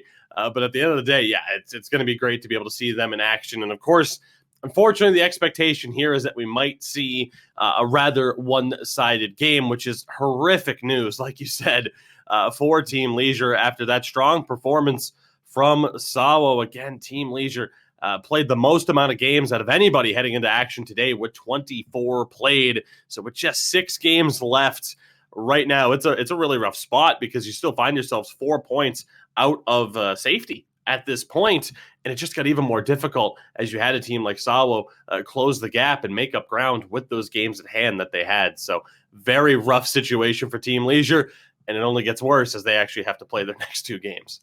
Yeah, I mean, this is, you don't ever go into a doubleheader and go like, ooh, I want to only get 1 out of 4 points. But this is a situation where, you're facing a team, again, they have 1 regulation loss, 1 overtime loss this entire season. You've got to just be trying to get to overtime as you take a look at the standings. I mean, Philadelphia, again, that edge on HAVU Gaming. HAVU Gaming is yet to lose in regulation time this season, but these are the updated standings as well. So Team Leisure now down in 14th, and the team right behind them, Conquer Gaming, 4 games in hand and just 3 points back. That is a gap that is a lot smaller than it even looks. Again, that's why I'm saying here through the last week and a half or so of the season, you can't overlook any matchup. And I think that was the key for this matchup here, or the matchups here today in this broadcast is, again, you see the matchups. Oh, 3 teams out of the bottom 4. That's not going to be that interesting. But then you look at the standings, you look at the details of what's going on around the league. Of course, left-hand side of the bracket's where you want to be. And you see there at the bottom, you have 3 teams on 27 points, all with a different amount of games played. There has been absolutely nothing that has been decided as of yet, with the exception, of course, of barring a miracle, Philadelphia and HAVU will be the top 2 teams. Of course, they met in the finals last year. The year before that, of course, they have had an incredible run of success here in the Elite Division. The 2 best teams look destined to maybe meet again in the playoffs. Right now, the key for Philadelphia is clear. Technically, HAVU could jump you by a single point, but they still could jump you in the standings if they make up ground. So you really can't afford to drop any points if you want to walk away with that number 1 seed. And we're going to take a look at the matchups between these 2 teams because it's going to be jarring when you take a look at the stats and the numbers for Philadelphia because they are just that good. When you take a look at the goals for versus goals against, power play percentage 35, that is remarkable, and an 85% penalty kill. I mean, it's hard to do much better than what Philadelphia has done this season. Absolutely. I mean, the staggering thing for Philadelphia here, though, of course, 72 goals, only second best in the league, second best goals for percentage behind HAVU. So HAVU still have that claim to fame there. But the goals against as well, a little bit up there. But for Philadelphia, the key here, consistent shutouts. And we'll talk about that a lot as we get into the individual matchups here. But despite allowing the 8th most goals in the league, they have the best goals against average, allowing just over 1 a game. So it really goes to show, for the most part, it's either a really close game or they just seem to absolutely run away with it. Like you said, that power play percentage as well, still somehow just second best, but a top 4 penalty kill. They take the fewest amount of penalties in the league. They have the most amount of shots, as you suspect, with a team that does that. And then you get to Team Leisure. Second last in goals for. They average the lowest amount of goals for per game. And that's the really interesting thing here. Again, Philadelphia, known for shutting teams out. Team Leisure have been shut out 9 times this season, if I'm not mistaken. So it really doesn't paint a pretty picture. The most goals allowed in the league, a brutal power play, an okay PK. They at least have good discipline. But for Leisure, I mean, good amount of shots and hits that they average. But again, you look at the entire picture here. It is an uphill battle, to say the absolute least. And we want to take a look at now the lineups for these teams. And one thing to note when you're looking at Team Leisure is not just who is in the lineup, but who is missing from the lineup. And that has been one of the keys, I guess, for them, has been trying to find their footing when they are without Profane Kiss Felix in their lineup.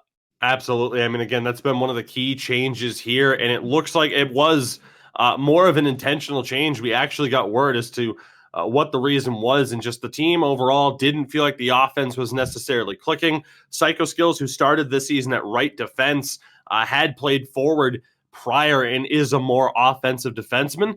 They wanted him as well on that right-hand side, just for the offense, the fact that he is a left-handed shot as well. So certainly helped out. But I mean, there have been some benefits to the changes. The other big change, of course, is in goal. No RPH. We'll talk about that here in a little bit as well.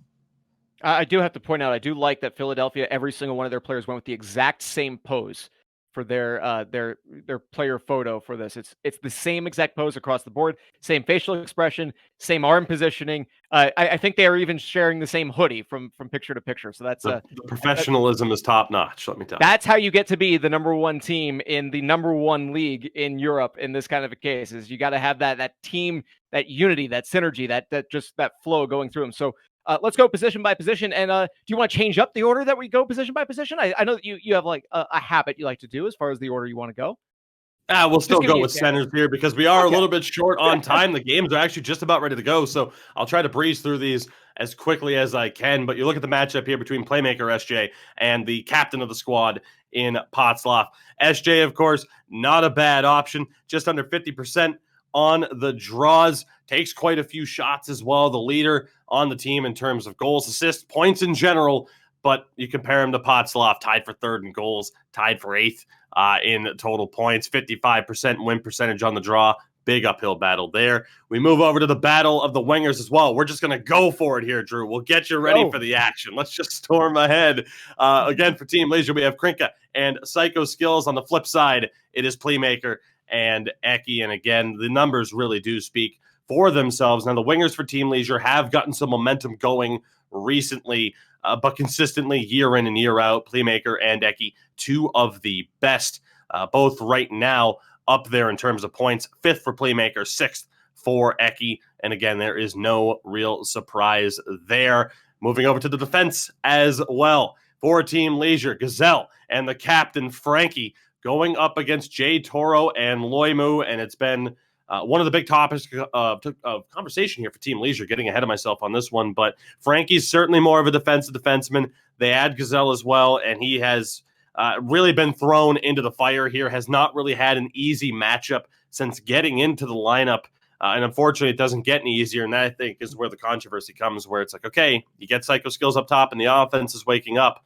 But Gazelle has had a really tough time adapting here mid-season to that change. And of course, on the flip side, Jay Toro and Loimu, two of the best offensive defensemen in this league, both top 5 in terms of the points. And then I could talk about the goaltending matchup all day long because this is incredibly intriguing, as you have one of the biggest mismatches in terms of stats I think I have ever seen. RPH is out. He has played 18 games for Team Leisure this season, despite the fact they've only won 6 games, though.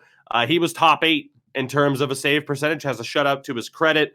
Fox goalie on the flip side, I mean, you can see it, just 1 win in 6, 61% save percentage, limited sample size, but you compare him to Kape here, who we honestly thought might play outside of the crease this season. Hasn't happened. and for good reason. Second in save percentage, first in goals against, and 10th shutout of the season recently. He is first in the league. The next highest, 5 shutouts. He has broken the single season record for most shutouts in a season. I mean, it's going to be tough. If you're a fan of Team Leisure, you're hoping for a miracle here. You might be able to compare this to what some of the greatest upsets in hockey history have been, virtual or on the real ice. It's going to be an incredible challenge here for Team Leisure. I'm ready to queue up an Al Michaels impression in the event that Team Leisure can take a late lead in this game 1 or game 2. And yeah, 20 wins for Kape this season. Half of them have been shutout victories. That is absolutely insane. And yeah, as you also pointed out, the previous record for shutouts in a season at ECL Elite, 9, which was set just a couple of seasons ago. That record is no more. And Kape has a few games left to try and build on that and just make it a completely one of the untouchable records in all of esports, as that would be. The teams, I believe, are trying to find each other right now and trying to get set up for this one.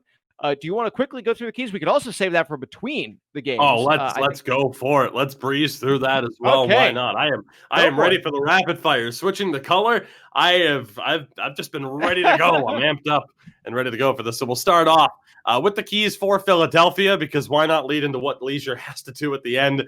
But for Philadelphia, of course, we start off playmaker, the MVP, of course. Top 6 in goals, assists, points, game-winning goals, shots, and not a single penalty to his name on the season at last note. So an incredible run of form here, especially dating back to last season, an incredible goal scorer. And he's really continued where he left off last year. And if he continues to play at that high level, of course, Philadelphia in first right now for a reason. Second up, of course, running of the bull, Jay Toro continues to be one of the most elite point-producing defenders in this league. 10 goals in 22 games, which is more than a significant amount of forwards in this league. And then, of course, I just alluded to it, the change of plans for Kape. Thought he might play out of the crease this season, much like we saw Hanselinho do on Havu, stepping up from goal to the wing. And, of course, he was the one whose record was broken, so he's not going to be able to reclaim that this season. But, again, Kape has been absolutely spectacular, one of, if not the best goaltender in the ECL. And again, just about ready to go for action here. So Team Leisure, I'll try to breeze through this one as fast as I can too, but we talked about it. Worth the risk of sitting out Profane Kiss. It's had its ups and downs. Defensively, though, I think it might have had too much of an impact. We really are going to see that Team Leisure defense tested in this one, but the offense has picked up a little bit. We'll see how it goes. And a big part of that offense picking up has been Krinka. 13 points in the first 20 games. He now has 7 points in his last 4. And, of course, Psycho Skills as well, 8 points in his last 4 games as well. And then, of course, we want to thank our fearless leader in Kenu for this tremendous pun at the end. What will the Fox say? Again, you saw it. A 16% difference in save percentage between him and Leisure's regular starter in RPH. A 20% difference between his save percentage and Kape's on the year. It is David versus Goliath here today, Drew. Well, you know, if Philadelphia shot rings off the post, the Fox would obviously say ring, ding, ding, ding, ding, ding, ding. Anyway, that was I mean, that's the best I could do on short notice anyway. But the teams have found each other here. Philadelphia against Team Leisure. I'm just going to ask you again. We just went through the keys. Team Leisure in the first period of the first game. What are you hoping to close out the first period with if you're Team Leisure? To not be trailing by ideally anything. I think a lot of teams would say if you're not down by 2 or 3 at this point, that's probably a pretty good sign. And, you know, it's funny because I was looking at the player builds there, and we see it again with Philadelphia. Playmaker, puck-moving defenseman, the fast builds with the strong passing. You don't really have to worry, in theory, as much about shooting accuracy like with a sniper, although we saw in the last series with Dark Horse, maybe wanted a little bit more shot accuracy. That might have helped out, all things considered. But again, you look here and the builds for Team Leisure to get back to that point, and all things considered, it's a more defensive lineup. You do have some puck-moving defensemen, but they've mixed in a grinder build. They mixed in a two-way. They're expecting obviously to be hemmed into their own zone a lot. They need that extra physicality and that extra defensive ability to make things happen. We are underway with game one between Philadelphia and Team Leisure. Philadelphia won the draw, could not get the puck in deep before it was taken away by Team Leisure, who is in white and going down your screen. Philadelphia going up on your screen. They're wearing, of course, the orange and black of a similar namesake who will be in action later on today, but we're not going to talk about that game. Quick shot taken from the long goal line. I don't know if you noticed the sweatshirt that I'm wearing at this point, but I happen to. Very excited for that game, but I will say for the Philadelphia jerseys, at least, very similar to a Winter Classic jersey that I'm actually happy to own it. One of Philly's best, and a big save there. That might have been Fox goalie's best save of the season. He just said, not today. That's what the Fox said on that first chance, but now Philadelphia is going to get a power play opportunity in the very early stages here of the first period of the first game. That's a rough break. Team Leisure, third best discipline track record, third fewest penalties taken in the league. They have a decent penalty kill, but obviously not what you wanted to see, putting up, again, a 35% power play, second best in the league against the top team right now. Not the ideal start for Team Leisure. They are currently controlling the puck, and they do get it at least all the way back to the red line as we are now halfway through this power play chance. Nice steal is made by Playmaker trying to center. The shot goes on goal and will be covered up for a whistle by Fox. You know, again, too, you look at Team Leisure, their last 4 games, 4 losses, but 2 overtime losses. They started the season 0-6-1, gone 6-8-3 since. So we know it's a team that's been a bit on the rise, but obviously here, you know, you look at that slow start to the season and now some of the teams you have to face at the end makes it that much more frustrating to have let some of those opportunities go to waste in the early stages of the season. Blast from the point was blocked by Krinke, and now, or Krinka rather, and now the power play is done. So not a good thing in taking the penalty for Team Leisure, but they kill it off, and now they get a whistle with 13-19 to go in the first. So maybe a deep exhale from the team that entered today, ranked 13th in the league. Honestly, that was a very impressive kill. I'm very surprised there. I mean, early on in the game, so you could argue how warmed up a team happens to be. Certain teams, of course, will play a certain number of games or get into practice scenarios before they play a competitive game. But you can't just say Philadelphia was off there. Team Leisure, a very impressive penalty kill there to start off this game. Frankie got it out of the zone, but it goes right to the other yellow player. That would be Loimu. And now Patslov enters the zone barely onside. Good job of timing that one by Jay Toro on the rush, even if they lost possession of the puck momentarily.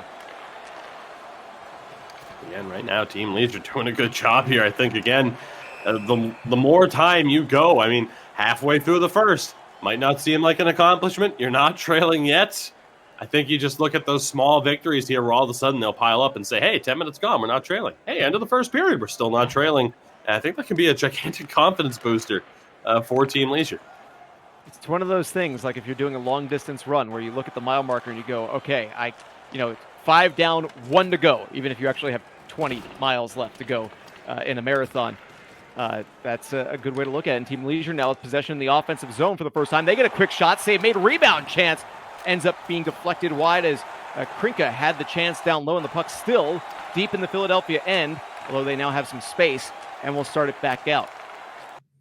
Philadelphia right now might be a little bit caught off guard at how strong of a start they're seeing from Team Leisure. Now, I do know, of course, from seeing them play and talking to them, the mentality, they don't take anybody lightly. But again, I'm sure they're honestly happy to see this strong of an effort here on the other side. Philadelphia with possession in the corner, spins it back. Huge hit in the corner, winding and firing. The slap shot was the defender, Jay Toro, but it was blocked to the corner, and now a rush the other way for Team Leisure on the chance. Tried for the pass. Great block by Eki, getting back for the back check and just poking that pass away harmlessly towards the corner, at least for the moment. Krinka lost it behind the net, scooped up again by the defenseman Jay Toro, and now finally Philadelphia will clear it out, but Team Leisure with a legitimate good opportunity on that rush. Absolutely, and right now Philadelphia struggling. Playmaker hurt from that gigantic hit in the corner. Looks like a leg injury because that build is much, much slower than you would expect it to be. Quick chance for Philadelphia, but the shot does not get through. Patslov tried to go right through the slot, but could not get the shot away. And now here comes Team Leisure with the opportunity in the corner, spinning it back. 2 minutes left to play here in the first period. Scoreless hockey between Team Leisure and Philadelphia. Now Philadelphia, after clearing it out, they will have a rush of their own. Chance down low, quick forehand shot, a huge save made. But Fox says no. Phenomenal save from Fox goalie there to really, stare down one of the best goal scorers in this league year in and year out. Gave him no room there, but there you saw a playmaker, the injury. That effect comes off, and he takes off. Tremendous speed, but an even better save. Philadelphia with possession, trying to get one more offensive zone try here from behind the net. Centering feed, huge save, but it gets kicked into the net by the goaltender Fox. And Philadelphia takes a 1-0 lead on a goal credited to Eki. That close to getting through the first period with your head held high. And ultimately for Fox, I'm just not sure what happened there. He hugged the post on the blocker side. And I'm not sure, obviously, what he would have done with the controller if he would have looked to just immediately hug the other post, if it was a matter of trying to use the right stick to get that big anticipation save. But regardless, he gets stuck in the wrong part of town. Wide open net for Eki to shoot at. And, of course, Philadelphia with that incredibly quick passing. 7.5 to go. Like I said, so close, yet so far for Team Leisure to nearly walk away with their goal of not trailing by the end of the first. That is disheartening for Team Leisure in that kind of a situation. You said they go 19 minutes and 53 seconds, keeping Philadelphia off the board and really limiting their chances as well. Shots in that period 4-2. The hits 12-4 in favor of Team Leisure, but that's just a bad break, and obviously one that Fox would like to have back if he had the chance, because a really great period, just unfortunate to give up a goal in the closing 10 seconds. Honestly, I really liked what I saw from Team Leisure, and I think that decision to run with the two-way, to run with the grinder, was really paying off there, especially on those battles in the corners against those smaller builds. But again, ultimately just an unfortunate set of circumstances there. The game is still close. I don't think it's an impossible task, to say the least, at this point, for them to find the back of the net. There are, again, those promising building blocks, but it's whether or not those teams are able to build upon that before the other team can adapt and shut down what's working. And unfortunately for them, if there's one team that can adapt on the fly, with the best of them, it's Philadelphia. And nice shot there by Plea as he tried to have that opportunity from right in front of the crease. Could not beat Fox. Team Leisure gets it out of the zone and now moving it on ahead. That lead path was just a little covered too well by Philadelphia, so not completed, intercepted on the feed from Team Leisure. Now Philadelphia in the offensive end, trying to make it a 2-0 game as they have the puck in the corner.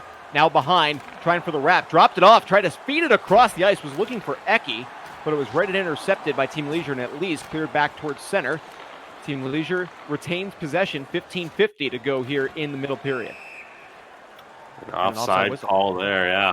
I mean, interesting stuff there. Of course, Philadelphia getting a little bit more consistent offensively. Of course, you'll often see them hold the puck to the strong side or potentially on the backhand as well. You see the big difference in hits there, 16-4 for Leisure. Of course, always looking to charge up those passes for the chance to throw it across like that. You call it as you see it in this game, right? That was unreal. An incredible feed on that rush, and just like that, Eki getting on the board. His second goal in a matter of just a few minutes here. They might not be done. And Philadelphia rarely is done this season, the way they've gone. Just a beautiful cross-ice feed as well.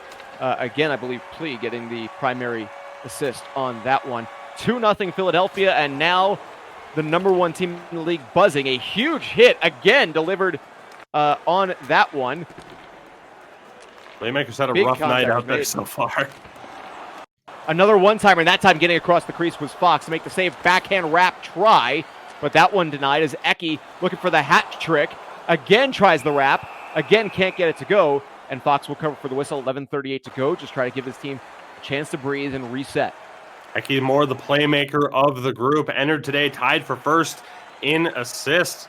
But ultimately, right now, I mean, again, the 2 goals, an unfortunate jump on the face-off there should give Philadelphia a good chance. It goes to waste, but Eki right now looking ever so dangerous offensively. Philadelphia trying to get it in deep. They do. That is Eki, and now centered again. 2 passes later, it ends up with Eki in the corner as Fox was sprawled out, but the shot ended up going wide. rushed the other way. Krinka lost possession as he entered the offensive end, but the puck still in deep. Can it be held in? No, it will not. Nice little touch pass to get it out of the zone over to Eki. A couple passes later in the offensive end. That one sent wide into the corner by Patslov and banked around the boards by Team Leisure as they will cross the red line and now into the offensive end. From the corner, a little touch pass was blocked away by Loimu. Unfortunately here, Drew, through the first 12 minutes or so, we talk about the building blocks. Chance here, though, perhaps.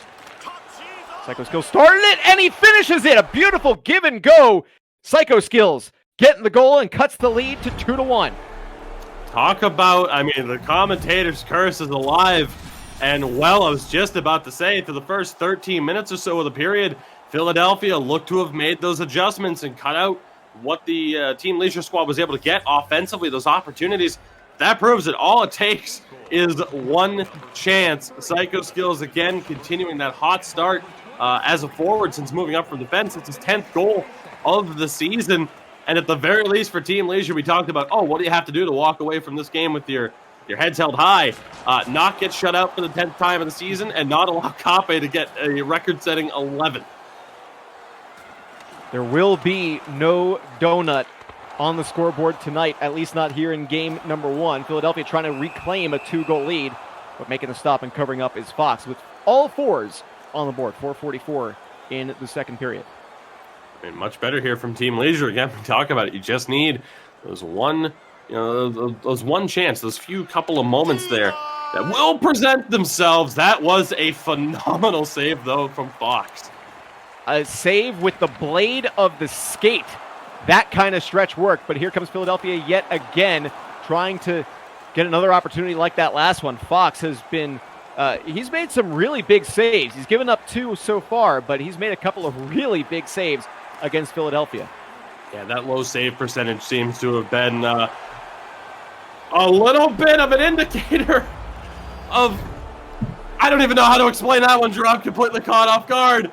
We have a tie game. Team Leisure making the most of their opportunities. Gigantic save on one end from Fox. And then on the flip side, this chance develops out of nowhere. Everyone caught up at the blue line.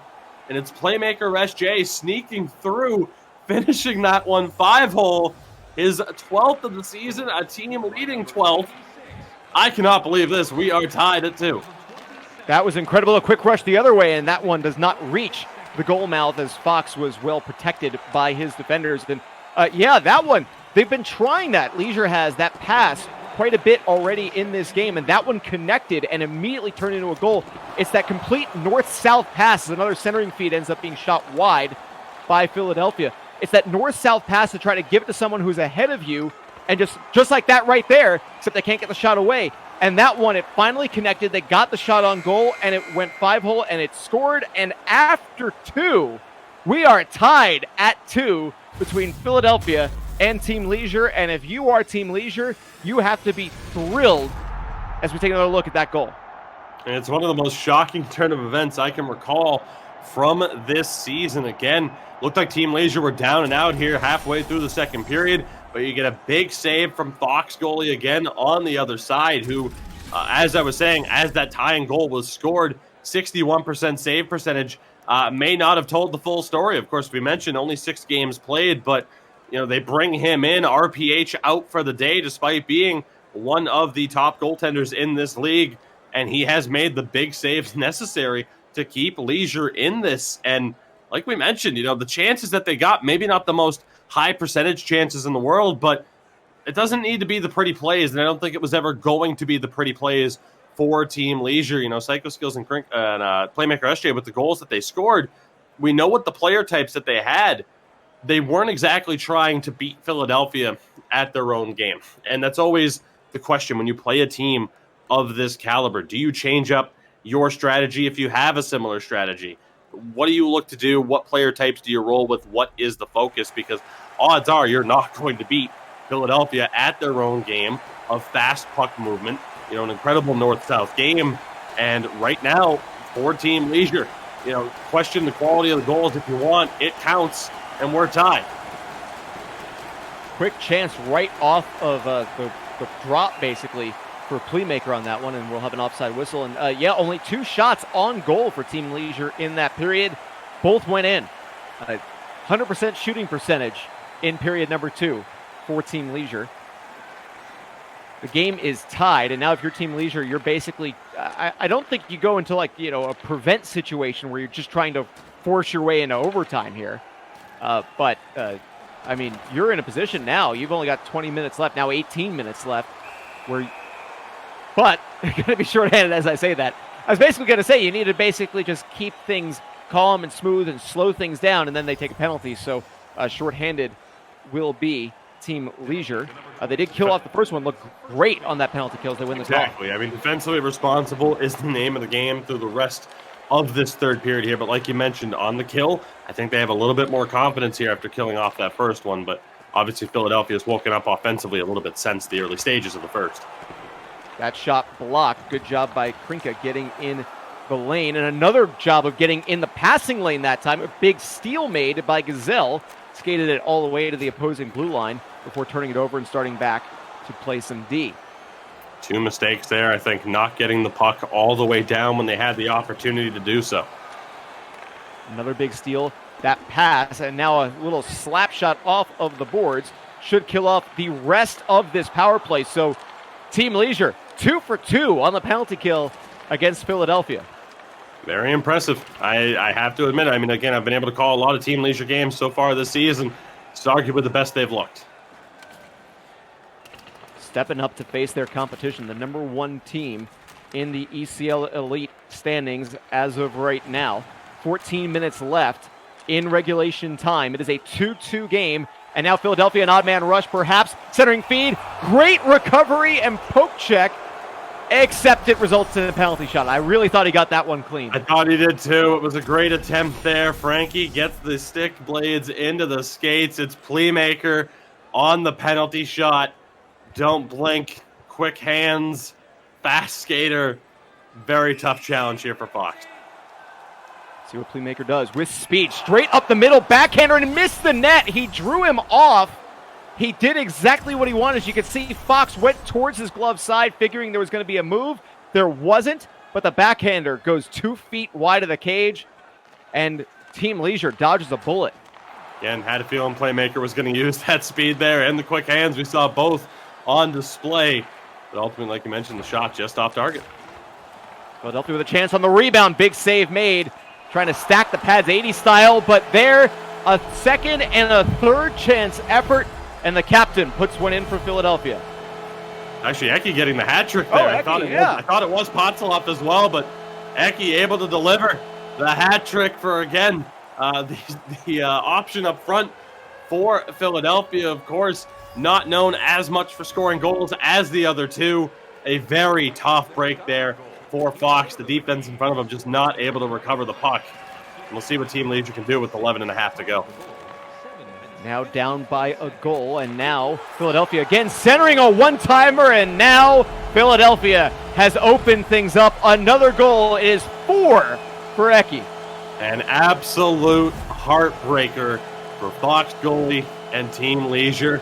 You thought the missed penalty shot might be the turning point to allow something to happen here that would be talked about for a long time, and would certainly, the effects of it would reverberate to the rest of this season. But Philadelphia making the most of it, keeping that pressure on, the foot on the gas, and as you mentioned now, Eki, 4 goals today from 13 goals to 17. He's already broken the 50-point mark this season in this game. Just an incredible day for him. Team Leisure overcame a 2-goal deficit in period number 2. They're going to have to do the same here in period number 3 with less than half of the frame to go. Leisure in the offensive end gets the puck in deep. Chasing it down in the corner is Krinka. Gets it right back. To center himself, that quick little wrister was blocked towards the boards by Loimu, but not out of the zone. Centered, intercepted. That one taken away by Patslov. And now Philadelphia resetting and clearing it out. 8 minutes to go here. The puck. You see how fast the action's picking up, though, here. True. Not going to have much of a chance to get a word in edgewise, I think, here. It's going to be a furious pace. Leisure spins it down in the corner. Just constant puck movement. That pass a little off the mark, but held in. Good job by the defenseman getting there and keeping it in and getting it deeper into the zone. Leisure trying to center one. That one just off the mark as Krinko was in position but could not connect with the pass. Steal by Philadelphia, a couple of moves and a backhander and a goal this time. Playmaker getting on the board, his 23rd of the season. Just the pressure, the speed, too much for Team Leisure to deal with. It's almost impossible to react in time upon picking the puck up there because just by the nature of the game, you're going to get caught flat-footed. There's really nothing you can do on that attempt. And again, unfortunately, getting away from Team Leisure here, and that is the issue with Philadelphia. The composure, they are not going to panic. I think I would put their composure in situations like this, although getting a little bit too fancy there for their own good. But I would put their composure and their ability to stay focused up there with anybody else on either side of the pond. Delayed penalty coming yet again against Team Leisure. They'll be shorthanded for the third time once they can touch the puck. And Philadelphia now just keeping the puck away from the opposition here. Finally touched with 3:16 left in regulation time. A charging penalty. Don't see those too often. A little bit random, though, all things considered. But again, for Philadelphia right now, the power play hasn't exactly been on point. Don't think they're complaining. 5-2 scoreline here with 3 minutes left. Again, they entered today, honestly, on a tear. They've won their last 4 games. Entering today, they haven't lost since December 8th to SJ Gaming, who are currently a team trying to get into the playoffs. They do take an equalizing penalty here, though, as I do believe that's going to be Eki taking a seat from the quick look at it. But the thing for Philadelphia right now, the question was, could they stay focused on an opponent like this, battling for the number 1 seed like we mentioned? They haven't even played Habu yet. We'll get to that matchup next week, which is going to be fantastic as the top 2 teams go head-to-head. Could be, yet again, a championship preview. And again, Team Leeds just look good at times here, but unfortunately just not coming together. Philadelphia a little bit too much. Yeah, this last period here has just been all Philadelphia, and Team Leisure will have a brief power play chance in about 15 seconds to close out regulation time. They pick things back up, and now they get that power play for half of the remaining time on the clock. Philadelphia with possession, though, and they're just going to clear it out of the zone because they're up 5-2 at this point. It's all but over at this point for game number 1. Team Leisure, again, not exactly a great power play to work with anyway, just 1 for 12 on the season. An incredibly low amount of chances for them to try and get the reps in. Not looking like it's going to help here anyway, even if they had the full 2 minutes. So the power plays are both over. We're back to 5-on-5, 6v6 hockey with 33 seconds left. A quick chance. That one goes on goal and pushed wide by Fox and cleared not quite out of the zone. Philadelphia with another opportunity. Long wrister, rebound in front. Fox sprawls forward and covers up, making sure that Eki doesn't have a chance for his 5th. At least not right there. Won't hit the Ovech trick in this one, but still a very impressive game, of course, for Eki, all things considered. Shot rifled wide there. 18 seconds left here, though. Pressure not going to be off Fox goalie until the final whistle. 16.1 to go now in the third, and Fox just at this point hoping to build up his save percentage a little bit in this contest. He has faced a lot of shots, 10 prior to the start of the third period, plus a slew of offensive chances in the third. No icing as it was waved off.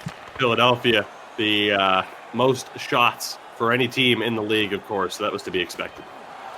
One more chance. It will not result in a shot on goal, and the game ends with a final score of 5-2. Philadelphia picking up the win. Keep in mind as we go into the next contest, though, I like the Henderson Silver Knights helmet. Just notice that really quick. That's cool to see.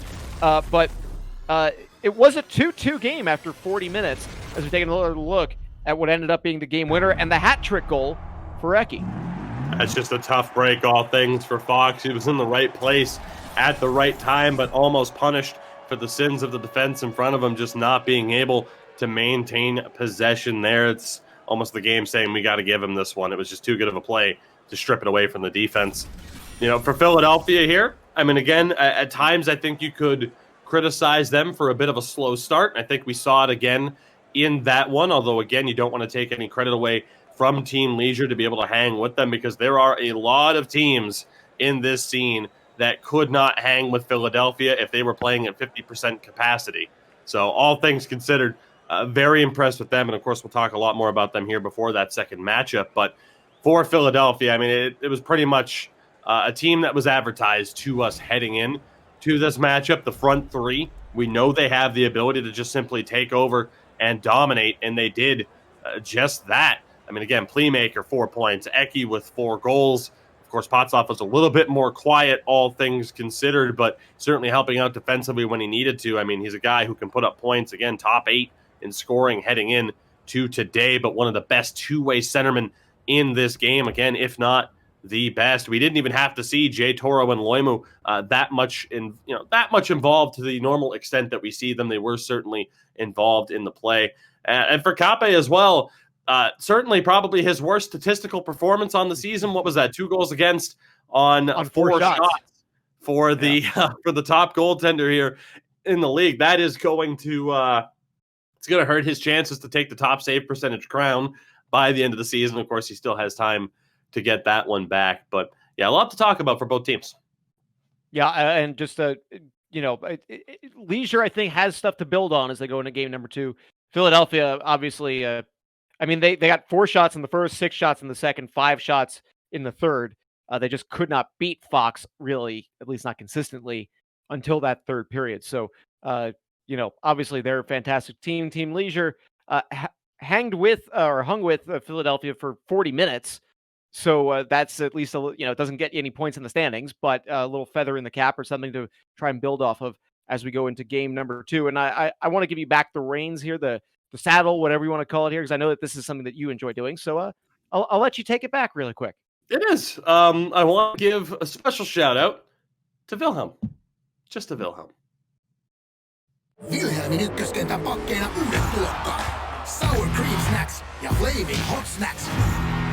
Kotikatsomoissa mukana Wilhelm Snacksit. Were you expecting something with a little bit more energy? I mean, perhaps. But usually by this point, when we've seen the Wilhelm ad a handful of times, I'm usually too hungry to I got to step that excitement up because, again, Wilhelm, if you wanted to start sending those to like the U.S., I'd be more than happy.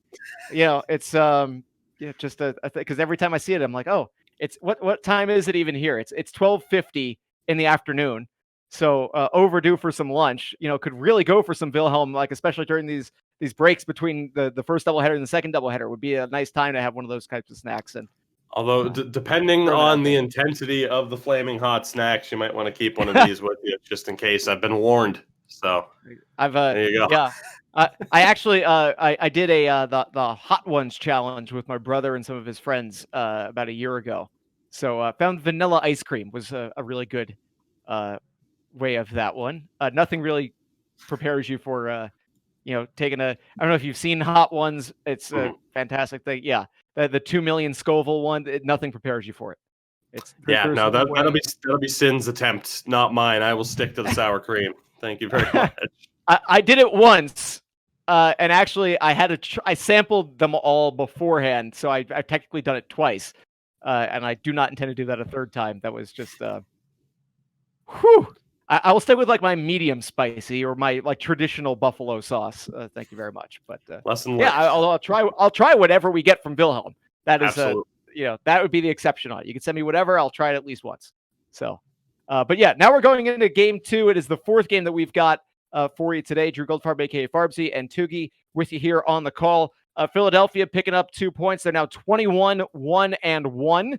They're basically catching up to the Undertaker's record at WrestleMania. Team Leisure falls to 6-15-4.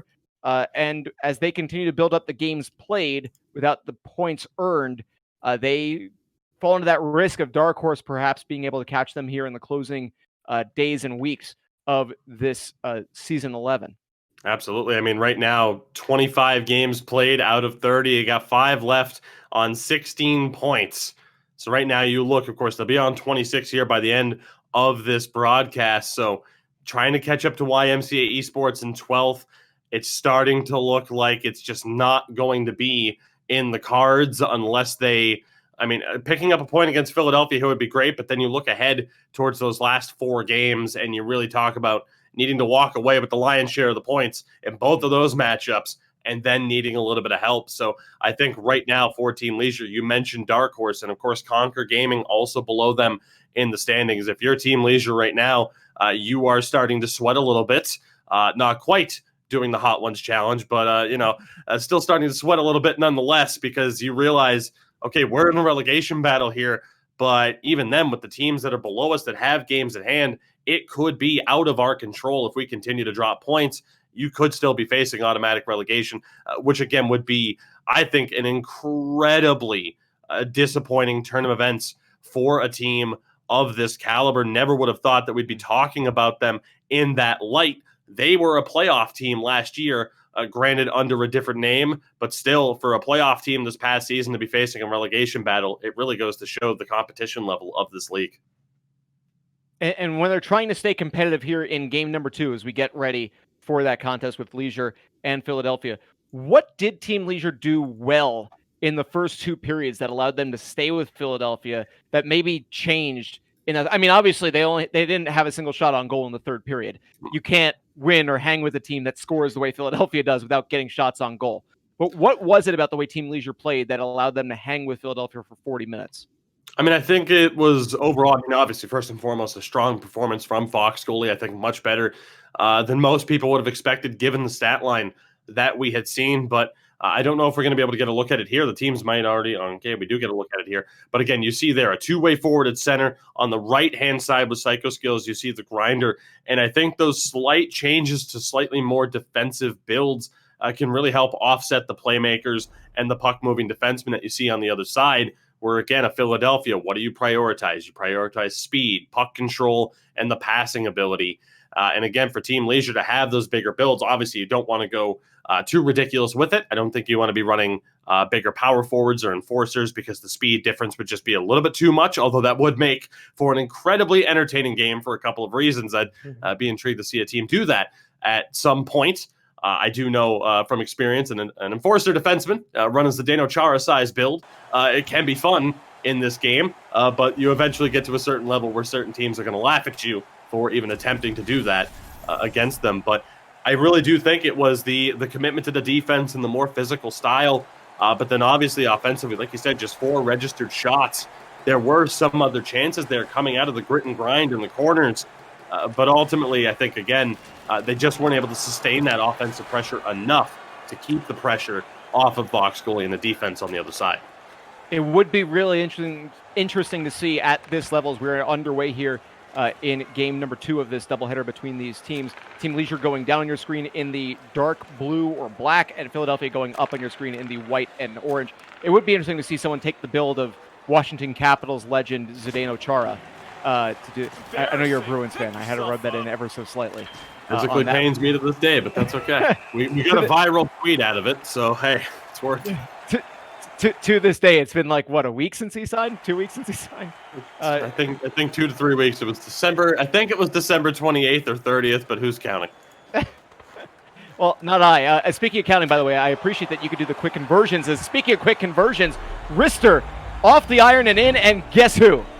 Eki, his 5th goal of the day so far, makes it a 1-0 game, just 3:16 into the first. That was unfortunate, to say the least, for Team Leisure. Again, off the forechecking pressure, and Eki just caught him moving. And that's the thing, though. If you're a goaltender here, the thing you have to do, and of course you'll notice it from the top goaltenders in this league, it's all about micro adjustments on the thumbstick, because if you get caught moving, you are going to give up the corners like that if those feet aren't planted. And unfortunately for Fox goalie, I think it was maybe a late read off of the turnover. I don't think he was necessarily reading the pass, but adjusting more to the turnover. And unfortunately, that happened at the worst time. Like you said, Eki now 5 goals here in under 4 periods of play. Have yourself a day. Offside against Team Leisure, 15:42 to go in the first. And this period looking a lot more like the 3rd period of Game 1 as opposed to the first period. Eki did score a goal in the first period of Game 1 as well, but not quite this quickly. And now another opportunity in the offensive end, chance, but lost the possession of it in the corner. That was Playmaker, and Team Leisure trying to get it out of the zone under pressure. They succeed, though. Here comes Psycho Skills backing in. Try to center, does. Try to go forehand, backhand, was Krinka, but could not retain possession of the puck. The Philadelphia defense got back and took it away. Chance, centering feed, nice block. Again, the defender, Loimu, getting in the lane, reading the play, and knocking the puck away and out of harm's way. I mean, aside from that breakdown there, the layers in defense for Philadelphia right now, giving that team leisure squad fits at this point. You think you have space, and then it evaporates in front of you at a moment's notice. It's incredibly tough to adjust to the back checking pressure that a Philadelphia team can put on you at all times. You are never really safe, and you never really have as much time in possession as you think you might. Philadelphia resetting all the way from their own end with under 11.5 to play here in the first. Again, it was 1-0 after 1 in game 1. Philadelphia has had the lion's share of the pressure, to use the phrase that you did earlier. That dump in actually bounced right into the slot, but there was no one from Team Leisure that was there. They thought it was going to wrap around the boards behind the net. Instead, it just took a bounce right in front, and Philadelphia was able to clear it out. Something we don't see too often is the dump and chase. Chance here, though, perhaps quickly poked away. Potslop again on display, but we don't see the dump and chase all that often. Might be worth experimenting with. My God, Playmaker. Playmaker trying to center that one, and it got a bounce and nearly went in as Fox makes another save and covers up for the whistle. 7:36 to go. That's one of those things that when you're a really good team and your positioning and your strategy is sound, that even when things go wrong, sometimes they nearly go very right. Speaking of nearly going very right, a couple of blocked shot chances. Playmaker had an opportunity and shot that one wide. Again, exhibit B, as to my point, that when your team is good as Philadelphia, sometimes things going wrong ends up going right. Of course, it's all in the positioning. And, of course, Playmaker, my goodness, what an attempt. The creativity, not only, of course, on those chances, finding himself constantly in the right place at the right time, but you see so often a player, when you get into a situation like that, some guys freeze up and just go, oh, I should have done this. The creativity that he has on the fly is otherworldly. Incredible series of plays there by Plea and Philadelphia as they reset in their own end with 4 minutes and 30 seconds to go. They cross the red line. Chance down low. Pinching in is the defenseman, Jay Toro. Reset as the forwards now in down low. Quick cross-ice feed, but that one well read by Frankie, just getting in that lane. They saw that pass coming the entire way. Another chance for Philadelphia, and the blast from the point goes in. Big goal. And was that Playmaker again? Yeah, from way up top. At the point, covering for the defense, but dangerous from all areas of the ice. I mean, you wouldn't think that was a Playmaker or a puck-moving defenseman type of build with a cannon of a shot like that. But that was picture-perfect top corner. There is basically no stopping that one for Fox goalie. And again, the thing about Playmaker, the positioning, he is dangerous from every spot on the ice. You can never give him anywhere close to that much space, certainly. Hatzlov with his second assist of this game. Team Leisure now with some nice puck movement in the offensive end.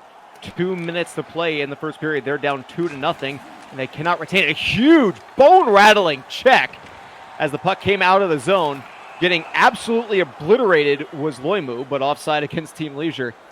That was one of those ones that when you deliver a check like that, you just have to smile a little bit because that is a fun one to connect on. I think that's one of the things, too, for Team Leisure, unfortunately, at this stage of this first period here. Got to take the positives from where you can, maybe see a little bit more physicality from them moving forward. Check in the corner, forces separation from the puck. Ooh, nearly held in by Loimu at the point, but came back to center just to be safe. Did not want to go offside. Breakout. Team Leisure 1 second. Can't get the shot away as Loimu got back and got the stick there, so no shot taken. Team Leisure, with maybe 2 or 3 more seconds, would have had a really great breakaway chance. Not enough time, and then again, the defense so quick in recovery for Philadelphia.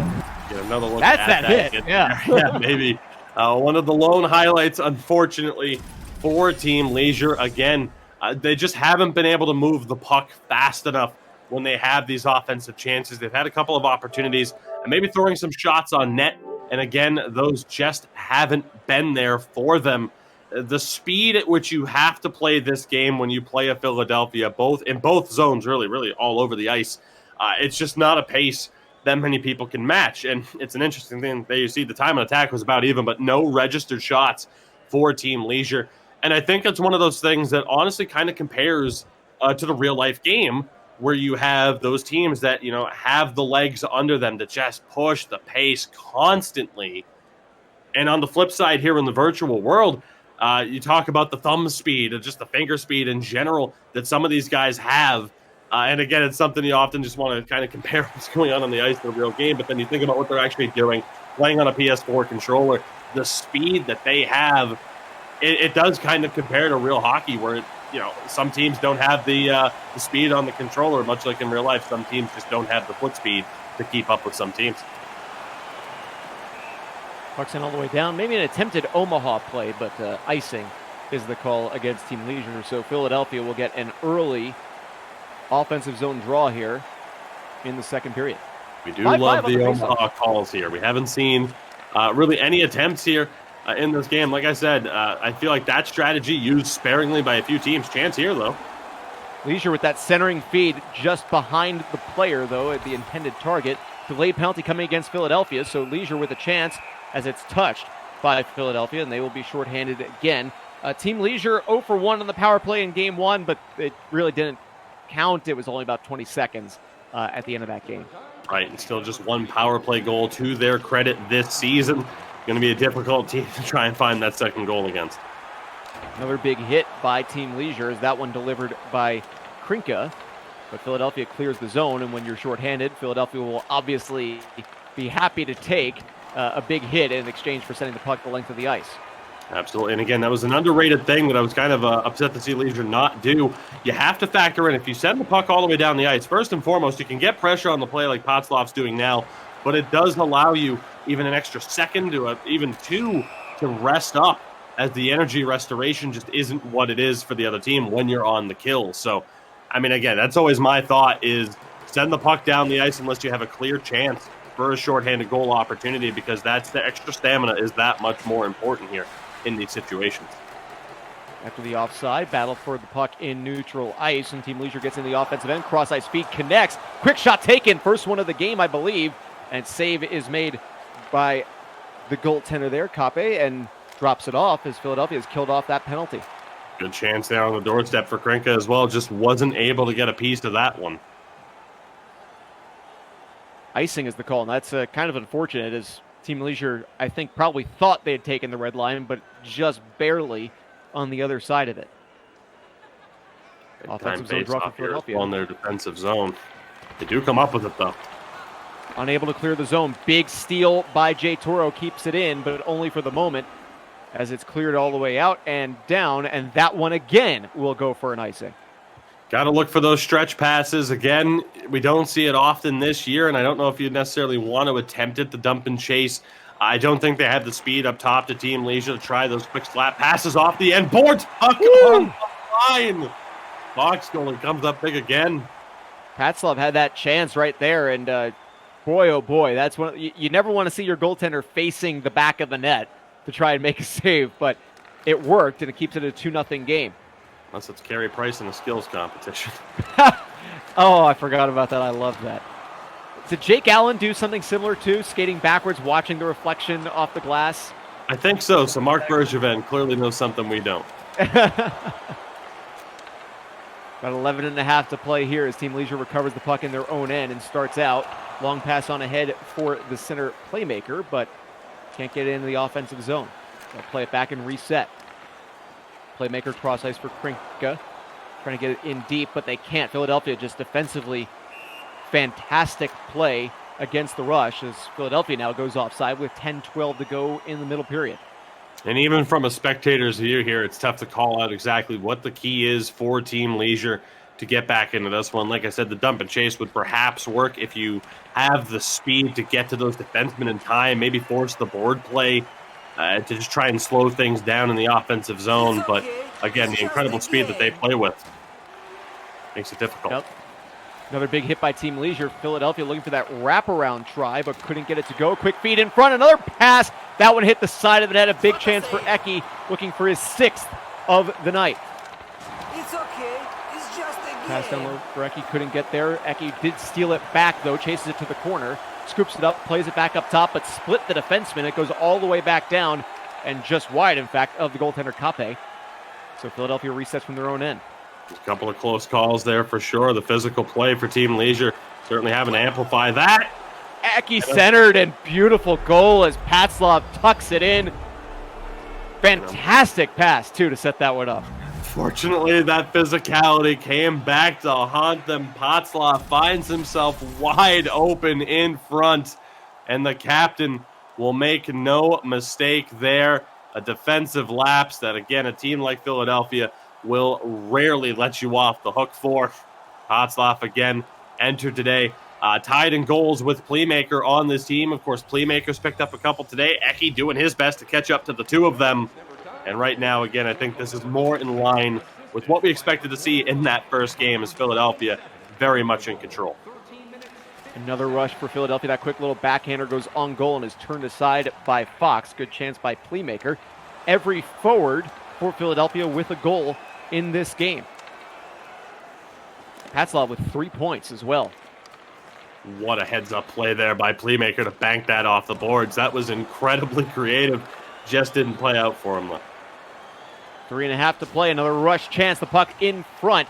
Maybe a bit too big of a move by Playmaker as he kind of lost possession on that little loose puck deke. Here comes a rush the other way. Quick little one-time feed. Knocked away by Loimu and cleared out of the zone, but just for a moment. Loimu caught as he was trying to lead a rush, but he got back in time. Quick little D-to-D, one-time shot. Rebound chance was blocked. Nice save made by Kape on that first try and the defender on the second. Feed down low into the corner, a little bit beneath the goal line, but picking up the puck and retaining possession is Team Leisure. Centering feed, rebound chance, and that one ends up out of play to a fan from Shawinigan. Tremendous job there by Kape in tracking the puck that entire time. Just watching him and his movement again. Feeling good still, you can tell, despite a bit of an unfortunate stat line in the last game. But it's the wins that he cares about. And you commented on Playmaker as well. I think clearly it's not a sign to disrespect Team Leisure, but he's feeling good. He's feeling confident. He feels like things are secure. So, yeah, he will absolutely go for those highlight reel goals. We've seen it before, whether it be between the legs moves where you would least expect to see them. He's always looking out for the highlight reel play, and if there is anybody that can pull off a play of that caliber, it is Playmaker. And we just saw that replay of the save by Fox where he ended up facing the back of his own net, and the puck was, I mean, there was at least like 5 or 10% of that puck was across the goal line. It was that close. It is a 3-0 game. 3 shots on goal in that period for Team Leisure. 7 for Philadelphia, who's now up to 11 shots on goal through 2 periods of play. They had 15 in game 1, and they had outshot Team Leisure 10-4 through 2 periods of play. So very similar numbers here in game number 2. They have converted a bit more than they had early on in game number 1. You see there the aggressiveness of Eki and Playmaker. They're back in on the attack here. No foot off the gas, constantly looking for points.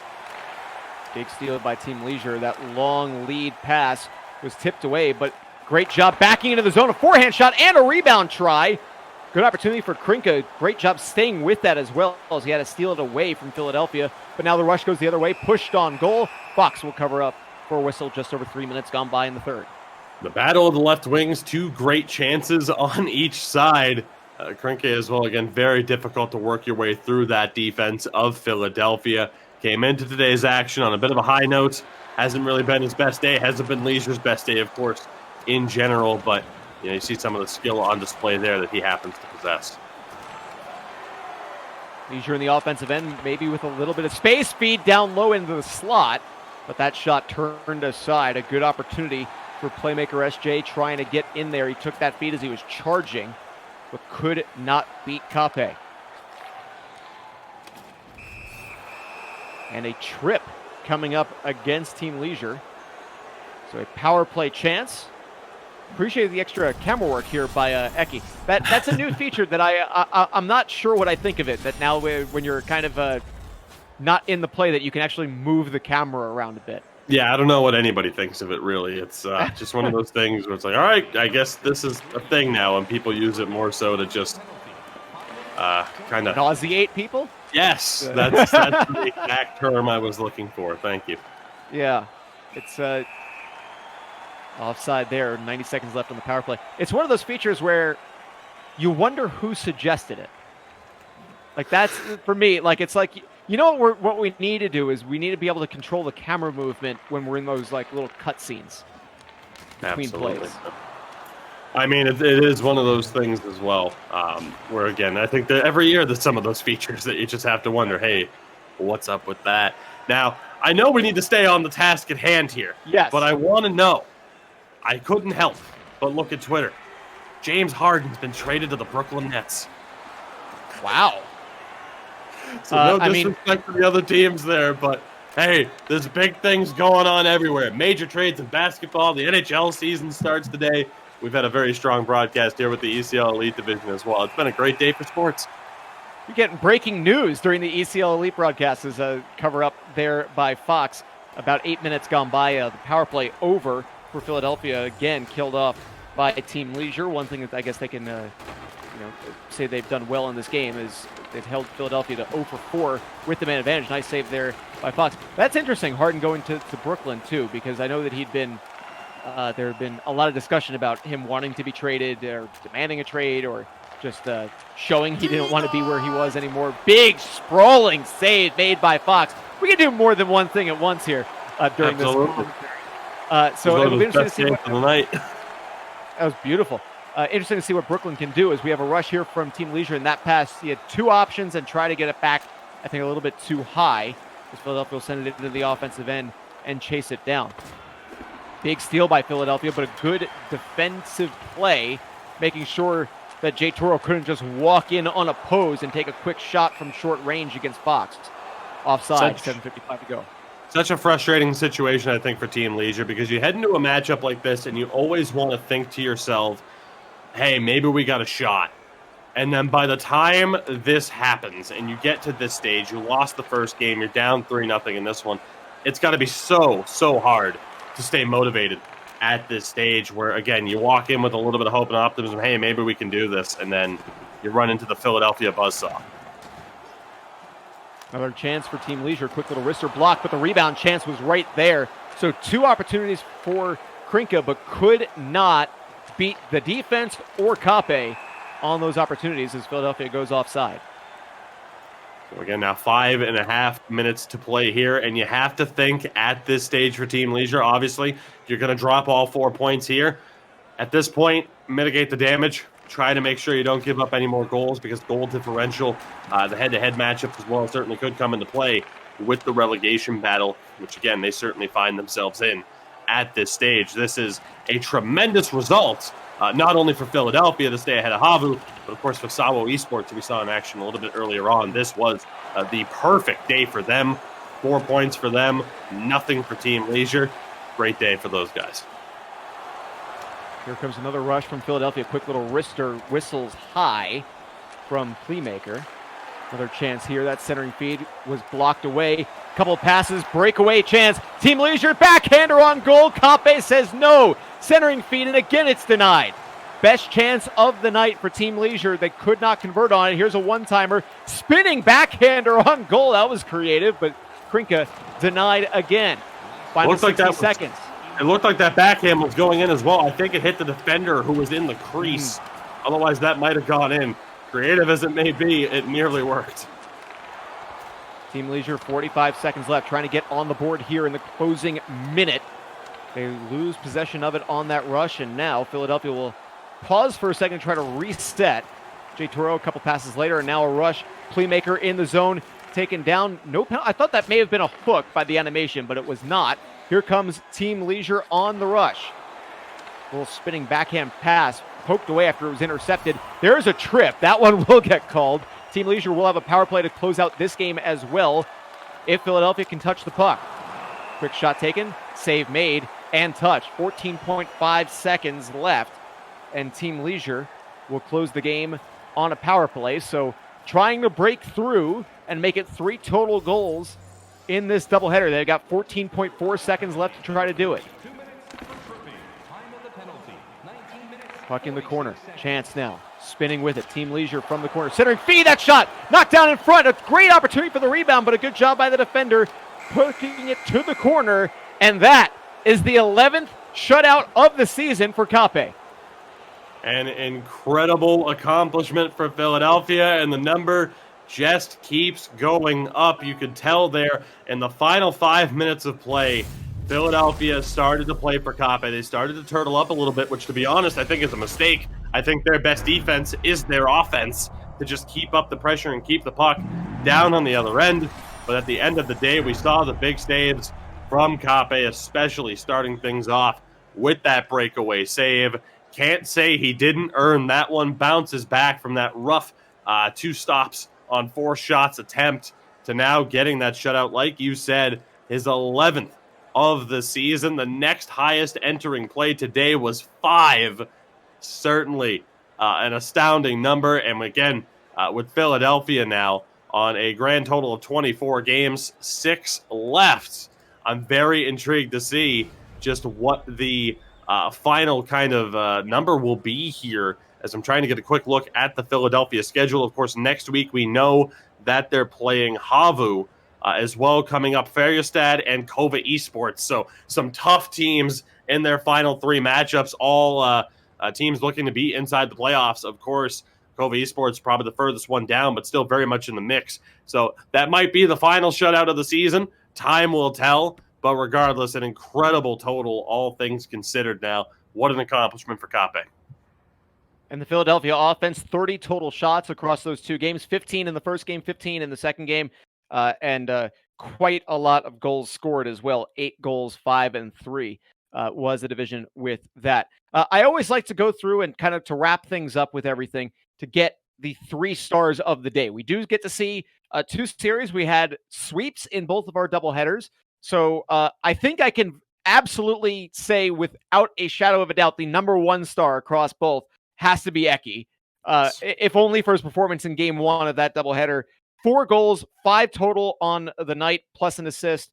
I mean, he has to be the number 1 star. So if you're picking the other 2 stars, the second and third star of the game across all 4 games that we saw, who are you going to? Who are you going to highlight here? I will say the short list, I think obviously you have to have Playmaker. You have to have Kape.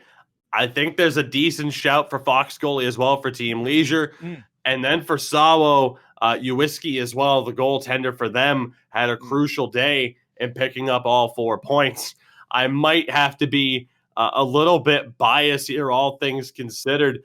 I think for Fox goalie, unfortunately, because of the lack of a win, you'd have to give it to Uwiski. And I think on the flip side as well, you got to give it to Kape as well. The 2 goaltenders getting into the rest of the 3 stars for me, based off of a huge day for SAWO Esports. And again, a record-breaking performance here as Kape breaks his own record. It's incredible how that works out. But you get 11 shutouts in a season. You got to give him some credit. Yeah, I mean, it feels like anytime you get a shutout at this point when you're continuing to build on that record, now 11 shutouts in 22 victories. Literally a coin toss. He's going to shut you out if he's going to win. The other one I do want to highlight is Akunku, because 2 game-winning goals for SAWO, including the only goal of game number 2. So just kind of at least worth an honorable mention, if nothing else in that. I mean, you could talk any forward for Philadelphia as well in there, but do try to separate it, at least give one to one of the to give somebody else a chance for some accolades. Here, I agree. Exactly. And Kunku as well. I mean, he's been a really good addition to this team. He played in our second tier of the pro division last season. 54 points in 30 regular season games. And now you look at him here in the elite division, over a point per game now, 27 points in 22. So he hasn't been out of place. And like you said, there's that little bit of the clutch factor, the clutch element to his game that we had seen. He had 7 game-winning goals in 30 games last year, now 4 in 22 for SAWO this year. So out of the wins that SAWO have at this stage, to get the updated number, 7 wins, he has the vast majority of the winning goals in their victories. Yeah, and that's really interesting. And I think that when we looked at these matchups coming into today, the ones that we were going to feature, when you see 14 versus 16 and 1 versus 13, on paper, again, I mean, we saw an amazing game in game one between Philadelphia and Team Leisure, especially the first 40 minutes. It was tied after 2 periods of play. But the way that these teams are battling, some for positioning in the playoffs when it comes to Philadelphia, making sure they're trying to be that top seed, and the other 3 teams trying to fight for being able to be in the elite next season. We saw a lot, and I think we saw a lot of movement as well on the standings. I don't know if we have an updated standings graphic, but we do know the way that things went. SAWO picking up 2 wins bumps them up quite a bit as we take a look at these standings here. And now you can see Team Leisure. Would have been from entering the last game that we just saw, just for clarification there. Philadelphia now on 24.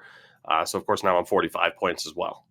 Right. Team Leisure now 26 games played. They are still at 16 points. SAWO overtook them 4 games in hand. That seems relatively safe. Conquer Gaming 2 games behind the 2 games in hand on SAWO, however, but 4 points back. So they'd have to basically win both of the games that they have in hand against SAWO to really be a threat to SAWO Esports. But there's still time the way the season goes. I mean, at this point, you're looking at Leisure, Conquer Gaming, and Dark Horse. One of those 3 will be the bottom team by the end of this season. Can't help but think it's going to be Dark Horse at this stage, depending on what Conquer Gaming are able to do with their next few games and the schedule ahead for them here, their final few matchups, because again, they do have that little bit of extra time that they have to play things out. As far as I know, they were supposed to play this past Monday against Gotham Knights. Those games didn't happen, but up ahead, SAWO Esports and Conquer Gaming still have to play. But unfortunately from there, some tougher matchups taking on Vesapampa, SJ Gaming, and Roots. So not an easy road for Conquer Gaming. Right now, I think if there's any team that could escape the relegation battle, it is SAWO in 13th. We'll see if they can make up the ground to YMCA or SJ Gaming, although SJ Gaming, with just 20 games played, they still control their destiny a little bit if they're going to make the playoffs. Yeah, it's going to be interesting this whole season coming down to the wire for a lot of teams. I mean, you could basically look every single team from 6th place down to 12th place in that 21 to 29 point range. And when you're looking at SJ Gaming, games in hand on every team above them in the standings. So interesting to see the way the final couple of weeks plays out here in the regular season. As far as your thoughts go, we were talking about with Dark Horse, we were talking about with Team Leisure and SAWO and their outlook moving forward. As we kind of close things out, Philadelphia, I mean, as you pointed out during the broadcast, we have basically seen the same matchup to close out the postseason year on year. Is there anything that you could see? I mean, especially when you get to the playoffs, anyone could, play a really great 7-game series and win a handful of games here at the wire. Team Leisure played Philadelphia close for 2 periods, and they're on the bottom half of the standings. Is there anything that you could see that basically prevents another rematch of Philadelphia Havu Gaming from happening as a championship? Would it really just have to come down to one of them not being a top 2 seed? Yeah, and that's not going to happen at this point. Again, Yippee Voskala right now and H-Reds in 3rd and 4th. H-Reds have the best shot. They're on 31 points with 8 games left. Havu have 11 points on them with the same amount of games played. Philadelphia and Havu will be the top 2 seeds yet again. That is essentially set in stone. The only question is whether or not one of those 2 teams drop the ball, because, of course, in the brackets, they will be on the opposite sides here. So the only question is whether or not one of them drops the ball. We did see in the playoffs last year, and the former players of Yippee Voskala, some of them have moved on to different teams, but they're going to hate to hear me say this again. But again, Yippee Voskala, last year we thought, oh, this is the year that there's a challenge, because they came out of nowhere to be the number 1 seed, and they got upset by the 8th seed in Färjestad, and in pretty convincing fashion. So unfortunately, you look at a Yippee Voskala now who started off a little bit slow, but they've battled back into 3rd with a different lineup here. H-Reds in 4th, that same Färjestad team now up into 5th. They've improved quite a bit. There are teams, certainly, whether or not it'll be the 8th seed, the 7th seed, and the battle of 1 and 2 as well, that could pull off a first-round upset. But we are definitely on a collision course for another Philadelphia Havu final, unless they drop the ball or unless one of those teams that they play in the playoffs have something to say about that. And the thing is, though, yet again, I think the talent level is there. Again, every single team that's going to make the playoffs here, there are going to be some phenomenal teams that miss out at this stage. Again, we're talking about a team in Team Leisure that made the playoffs last year that might get relegated this year. So the competition level's higher than it's really ever been. There could be the chance of the upset, but to finally give the clear, concise answer you were looking for, it's Philadelphia or Habus to lose at this point. If we're not going to see the old El Clasico of the ECL head-to-head in the finals once more. All right. Well, Tugi, a great calling another set of games with you. It's good to be back in it. Happy New Year again, since, we were saying that earlier. It's, I don't know, I'll be saying that in March too, I think. But final thoughts to wrap things up, to take us home. What do you got as we're here? I mean, only days basically left in this season. Final thoughts before we head on out. Absolutely. I mean, again, it was great to be back in the booth with you here. Again, always a pleasure to work with you, and someone, of course, who, has those professional reps as well. And of course, always looking to, be able to get that work in there. And of course, be able to take some tips and see how you conduct yourself as the lead play-by-play man as well. So first and foremost, I'm thankful for that. And again, it was great to be able to work with you here again on this. And yet again, while the matchups, especially the Philadelphia matchup, may have gone the way that we have thought, if you couldn't tell based off of the post-game breakdown here, there is still a lot to be decided as well through the rest of this week. Again, a reminder, tomorrow the broadcast will be in Finnish, but we have games between SAWO Esports and Havu Gaming, and Jypi Vaskala and Gotham Knights. So 2 teams on the inside and 2 teams just on the outside as well. Again, that 19:45 CET start time, which is about 11:45 p.m. Eastern here on the, the side of the globe, of course. And as you see there, of course, Julius and, of course, Eki as well will be doing some commentary there as well. Not just a playmaker, not just a goal scorer, the real triple threat here of the ECL Elite Division. So much going on here throughout the league. Of course, the English side of things will be back next Monday and Tuesday. Still more to come on that. Of course, Sin will be back for at least one of those broadcasts as well. So look forward to being back with him and potentially calling more games with Drew next week. Wilhelm, NHLgamer.com, Drew Goldfarb on Twitter, Tugi24 everywhere. Drew, did I miss anything? I think you got it all. So thank you very much, Tugi. Great working with you yet again. Thank you to everybody at NHL Gamer. Thank you all for watching. Stay healthy, stay safe, and we'll see you next time.